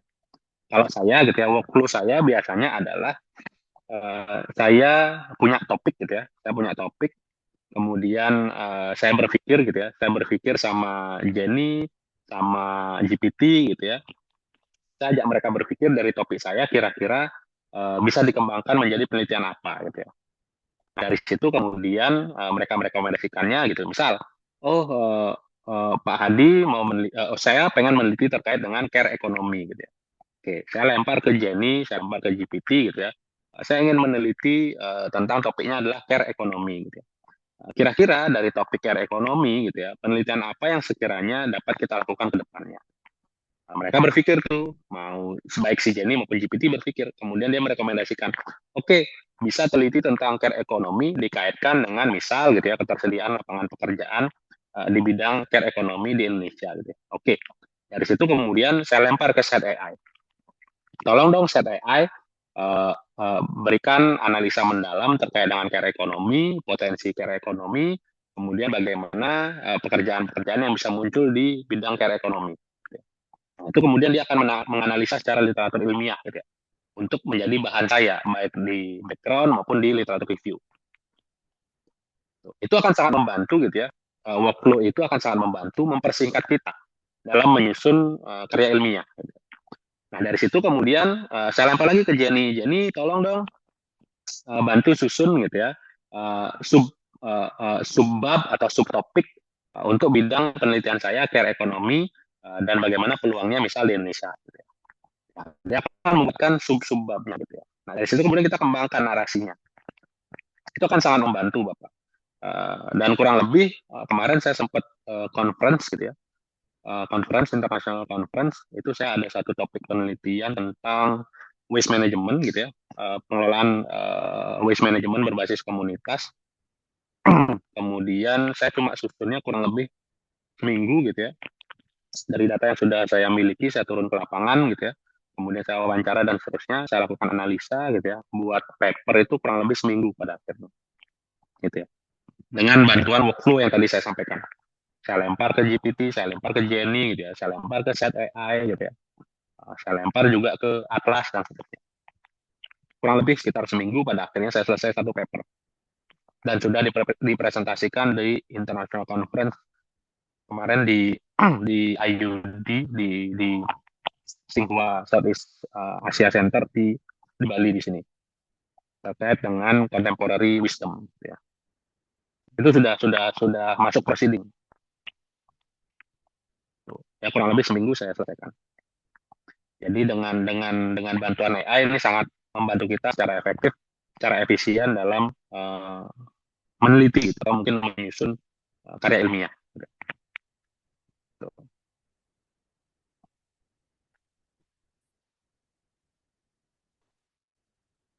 Baik, iya. Jadi itu tadi jawaban ya dari Pak Hadi untuk Ibu Hanifah mengenai waktu yang dibutuhkan untuk menyelesaikan satu naskah. Ada dua pertanyaan terakhir, Pak Hadi. Apa berkenan untuk menjawabnya? Ya, boleh, boleh. Boleh, boleh. Ya. Dari Pak Fandi, dari Poltekkes Palembang.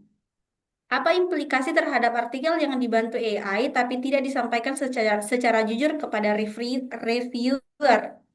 Ya, menurut Pak Hadi ini bagaimana nih? Oke, terkait dengan implikasi terhadap artikel yang dibantu AI tapi tidak disampaikan secara jujur. Ketakutannya adalah si reviewer ini fasih juga menggunakan AI. Kemudian dia tahu mana kualitas penulisan yang dihasilkan oleh AI, mana yang dihasilkan oleh manusia. Ketakutannya adalah ketika si reviewer tahu gitu ya, itu bisa jadi di reject Pak. Implikasinya bisa seperti itu. Gitu ya. Atau kalau misalnya reviewernya masih baik hati gitu ya, dia pasti akan nanya. Gitu ya. Kayak reviewer saya yang tadi saya sampaikan gitu ya, dia tahu oh saya dari Indonesia gitu ya.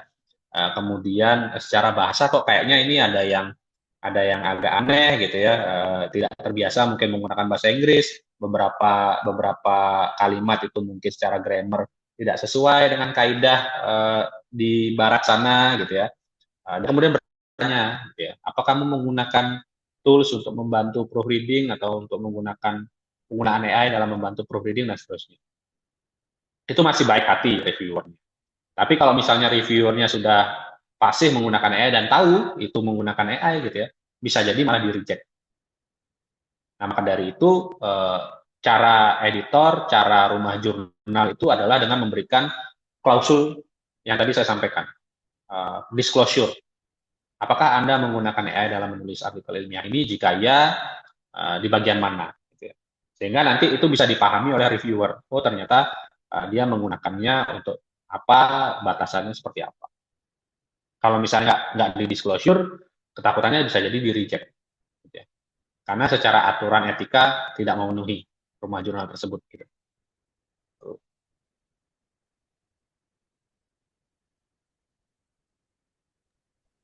Baik, jadi itu pertanyaan untuk Kak Fandi dari Poltekkes Palembang. Untuk pertanyaan selanjutnya dari Azmiri Fayani. Menurut Bapak dari sudut pandang bukan dosen tapi mahasiswa mahasiswa, seberapa efektif penggunaan Set AI dan Atlas untuk mahasiswa yang sedang mengerjakan skripsi, Pak? Oke, makasih Mbak Asmi. Ini dari sudut pandang mahasiswa ya, saya bekas mahasiswa juga.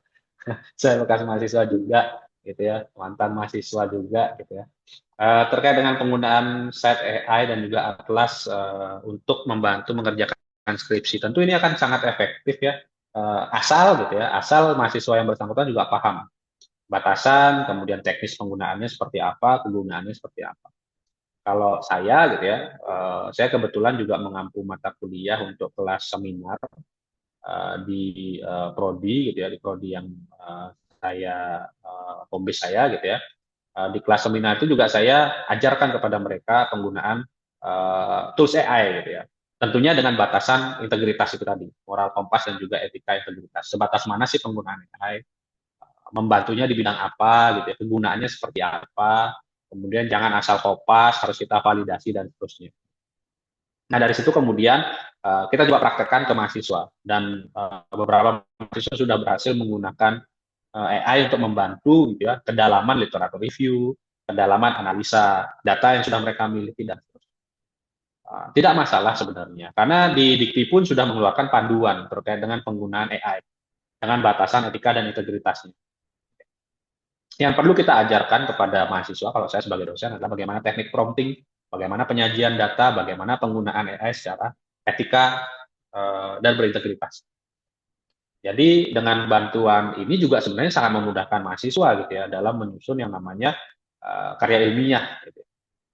Dan waktu mereka juga akan semakin singkat dalam menyusun karya ilmiah. Satu riset kolaboratif saya bersama mahasiswa, saya kerjakan kurang lebih dalam waktu total itu 2 sampai 3 bulan. Gitu ya. Dari bagaimana kita menafsirkan ide, gitu ya. Kemudian turun ke lapangan, dari turun lapangan data yang sudah kita miliki kita masukkan ke Atlas dan seterusnya. Itu kurang lebih 2 sampai 3 bulan. Dan kita sudah proses submit di jurnal Q3 atau Q4 kalau nggak salah kemarin. Gitu. Dan sampai sekarang masih masuk proses nunggu review, waiting review. Jadi kurang lebih 2 sampai 3 bulan sudah selesai. Saya bersama mahasiswa. Jadi mahasiswa saya ajarkan untuk menulis riset dengan menggunakan bantuan AI. Kita telah secara mendalam, kemudian kita turun lapangan, kita olah juga datanya menggunakan bantuan AI, kemudian kita diskusi untuk pengembangan analisis sampai kita submit. Itu kurang lebih 2 sampai 3 bulan. Sangat efektif sekali. Mereka baru semester 6 lagi, belum ngambil skripsi, masih kelas seminar sekarang. Jadi selama kurang dari 1 semester udah submit ke Scopus. Dan semoga tembus ya untuk bebas skripsi mereka.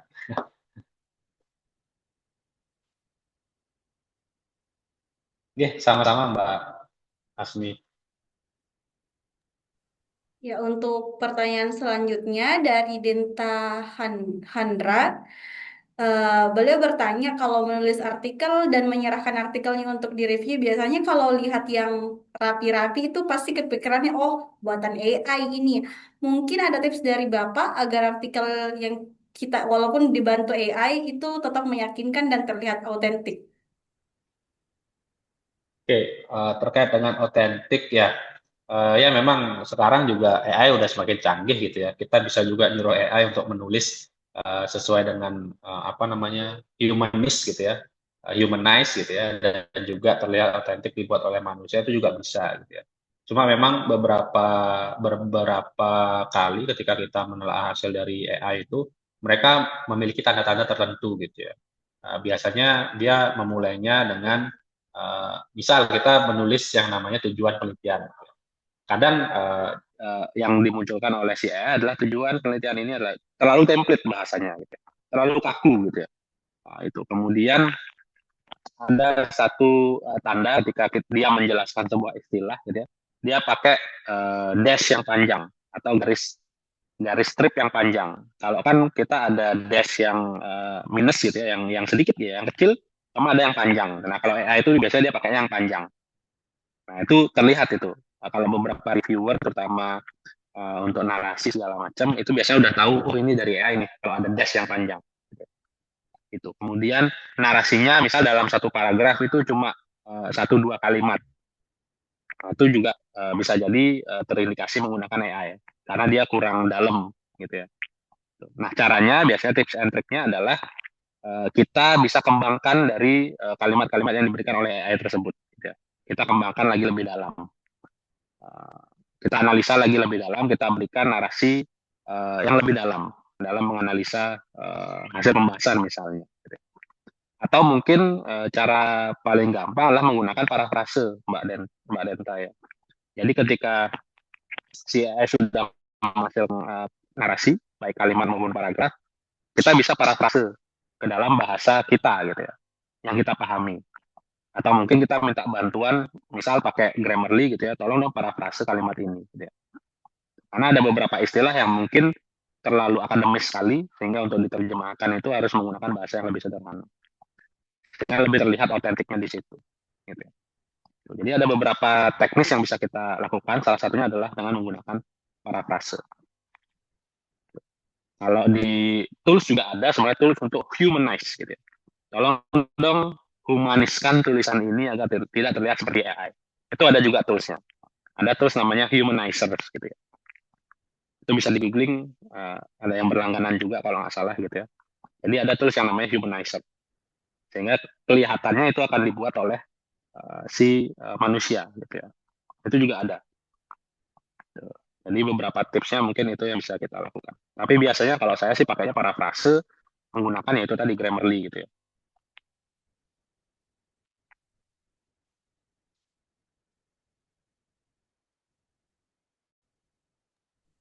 Ya, jadi itu untuk pertanyaan dari Ibu Denta. Semoga dipahami. Jadi mungkin itu saja sesi tanya jawab kita kali ini karena waktu.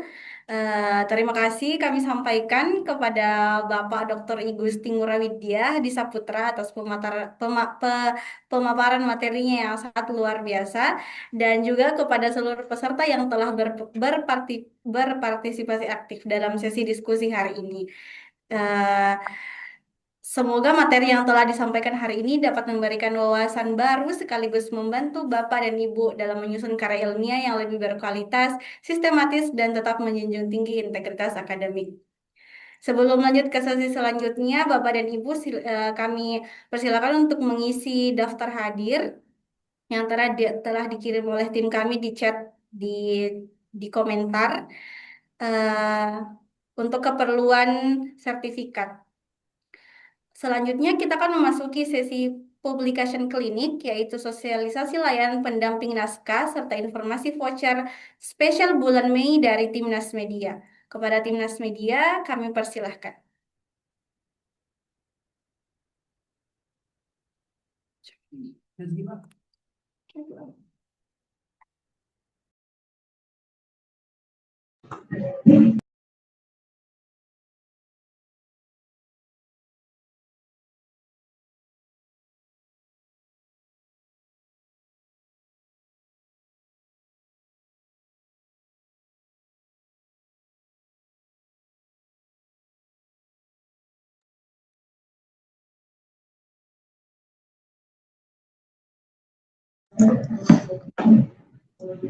Baik, bismillahirrahmanirrahim. Assalamualaikum warahmatullahi wabarakatuh. Suara saya sudah masuk, Bu Nurni? Sudah, Bu. Sudah terdengar jelas. Iya, baik Bapak Ibu, izin saya kembali untuk memberikan penjelasan atau informasi terkait layanan penerbitan dengan NAS Media. Ini moderator operator bisa di selanjutnya, slide selanjutnya.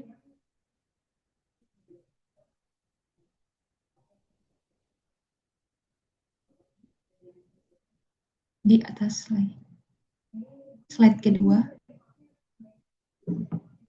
Nah, selanjutnya Bapak Ibu, yang paling pertama kita awali dengan pertanyaan, kenapa harus NAS Media?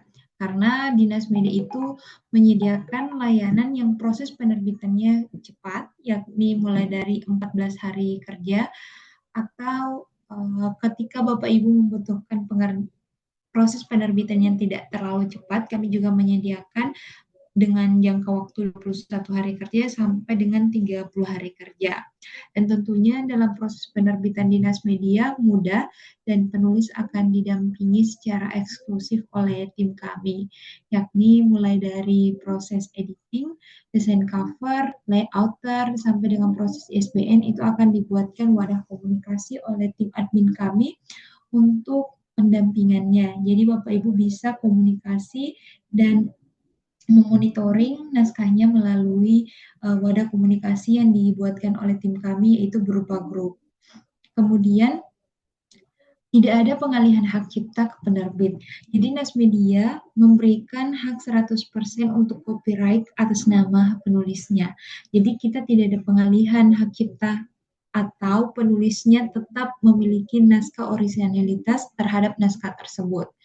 Kemudian Dinas Media kami memberikan hak juga kepada penulis bahwa untuk penjualan bukunya bisa diatur secara mandiri ataupun kalau penulisnya menginginkan bisa kami bantu penjualan. Kami ada 3 platform penjualan, bisa melalui Shopee, Tokopedia, dan juga TikTok Shop. Nah, ketika penulisnya mau menjual secara mandiri, maka 100% royaltinya itu milik penulis. Namun apabila penulisnya mau dibantu penjualan, maka ada bagi hasil di situ Bapak Ibu. Kemudian di Dinas Media itu kami menerima semua genre buku, bisa fiksi maupun non-fiksi seperti buku novel, buku cerpen, ataupun antologi puisi, biografi, esai, itu semuanya bisa kami terbitkan. Ini sangat cocok untuk pemula maupun para kalangan yang sudah profesional. Next, selanjutnya.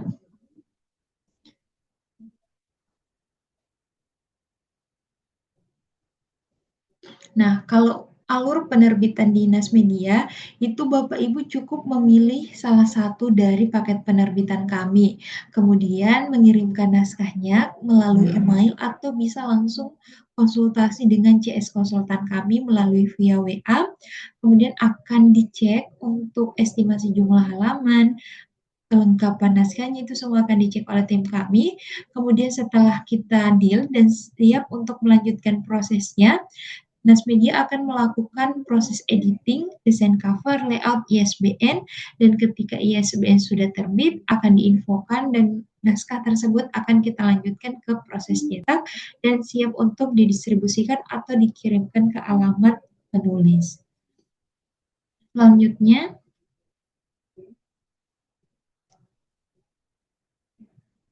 nah, adapun fasilitas yang didapatkan itu sudah dengan ISBN resmi karena tidak lengkap rasanya suatu buku yang diterbitkan tidak ber-ISBN Bapak Ibu. Jadi kalau Dinas Media itu buku bisa pasti terbit dengan ISBN resmi sudah terverifikasi oleh Perpusnas dan izin info juga bahwa Nas Media adalah salah satu penerbit terbaik versi dari Perpustakaan Republik Indonesia. Kemudian fasilitas dari paket kami itu sudah lengkap dengan proses proofreading, jadi naskahnya akan bebas dari yang namanya typo, penggunaan bahasa yang tidak sesuai, EYD, dan bahasa yang sudah bahasa-bahasa baku sesuai dengan standar KBBI, itu semuanya akan dicek oleh tim editor kami. Kemudian desain cover dan layout. Desain cover dan layout ini tentunya kita akan konsultasikan sesuai dengan keinginan atau request dari penulis. Kemudian ada sertifikat penulis. Sertifikat penulis yang dimaksud di sini adalah sertifikat yang dikeluarkan oleh penerbit atau pihak Nas Media. Seperti yang tertera di samping kiri itu adalah salah satu contoh sertifikat yang kami kirimkan kepada penulis ketika bukunya sudah terbit. Dan tentunya buku fisik yang siap terbit. Buku fisik ini adalah buku yang sudah include di paket tersebut yang nantinya akan kami kirim kepada penulis. Selanjutnya,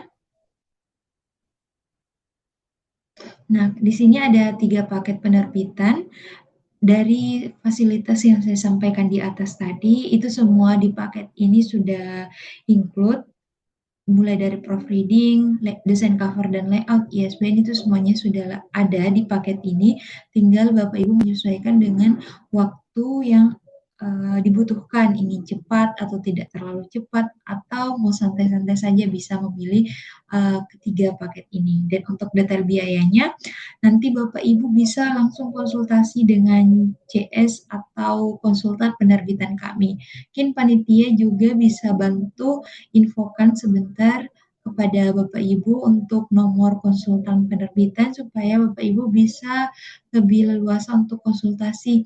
Dan izin info juga, misalnya Bapak Ibu mau konsultasi di malam hari, baru ada waktunya, kami siap menerima dan menjawab pertanyaan dari Bapak Ibu. Insya Allah konsultan kami itu 24/7 Bapak Ibu. Dan sebagai informasi juga, di bulan ini kita ada promo, jadi kesempatan sekali untuk menerbitkan buku di bulan ini. Ada potongan 20% untuk setiap paket penerbitan kami, mulai dari eksklusif sampai dengan advance. Jadi kita tunggu Bapak Ibu konsultasinya setelah sesi kegiatan ini selesai. Dan selanjutnya, nah di sini kita memiliki juga aplikasi yang dinamakan Nasmedia Digital. Nasmedia Digital ini dikembangkan untuk memberikan kemudahan kepada para penulis untuk memantau proses pengerjaan bukunya dan juga sebagai monitoring untuk melihat royalti dari penjualan buku Bapak Ibu yang misalnya ada penulis yang mau dibantu penjualannya, di aplikasi ini Bapak Ibu bisa gunakan untuk memonitoring penjualan tersebut dan digunakan untuk klaim royaltinya. Bisa langsung ditransfer ke rekening Bapak Ibu ketika royalti sudah ada atau sudah ada penjualan dari buku tersebut. Jadi sangat mudah, Bapak Ibu tinggal buat akun saja, kemudian bisa masukkan naskahnya, nanti bisa disampaikan juga dari panitia link untuk pembuatan akun supaya Bapak Ibu juga bisa menggunakan aplikasi ini. Selain untuk memonitoring progres pengerjaan naskah, klaim royalti, aplikasi ini juga memberikan akses untuk para penulis yang ingin menabung naskahnya. Jadi memberikan solusi jika misalnya para penulis takut naskahnya tiba-tiba hilang, terhapus, atau laptopnya tiba-tiba rusak. Nah, di aplikasi ini bisa Bapak Ibu manfaatkan untuk menabung naskahnya. Dan untuk soal keamanan kami jamin tidak akan bocor naskahnya, tidak akan dilihat oleh siapapun karena yang membuat akun email dan passwordnya itu adalah Bapak Ibu sendiri. Jadi bisa lebih semangat lagi dalam menyelesaikan penulisannya karena dibantu dengan tabung naskah ini. Ini itu saja Mbak Nuri dari saya. Terima kasih. Assalamualaikum warahmatullahi wabarakatuh. Waalaikumsalam warahmatullahi wabarakatuh. Terima kasih kepada Ibu Nurul Wakiah atas informasi dan penawaran yang telah disampaikan. Semoga layanan yang diberikan dapat membantu para akademisi dan peneliti meningkatkan kualitas publikasi ilmiahnya. Baik Bapak Ibu yang kami hormati, kita telah sampai di penghujung acara pada webinar kali ini. Kami mengucapkan terima kasih sebesar-besarnya kepada narasumber, manajer, dan timnas media, serta seluruh peserta yang telah mengikuti webinar ini dengan antusias dari awal hingga akhir. Semoga kegiatan pagi hari ini dapat memberikan manfaat, semangat baru, dan juga inspirasi baru dari perjalanan akademik Bapak Ibu. Akhir akhir kata akhir kata saya Nurni selaku moderator memohon maaf apabila terdapat kekurangan selama memandu acara. Sampai jumpa pada kegiatan Nasmedia berikutnya. Wassalamualaikum warahmatullahi wabarakatuh. Saya tertarik tentang tabung gas itu berbicara.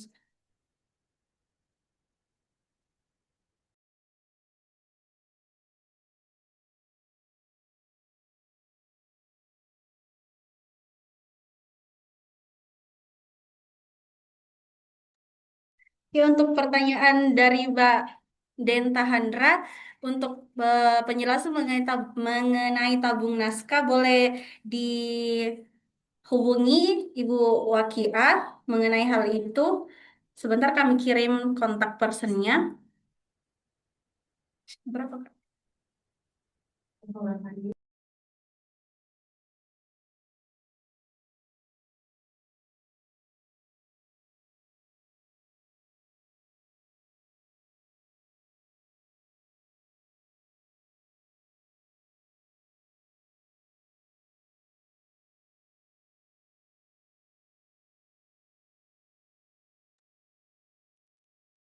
Ya, untuk nomor Ibu Wakia sudah saya kirim lewat chatbox ya, Ibu Dentahandra.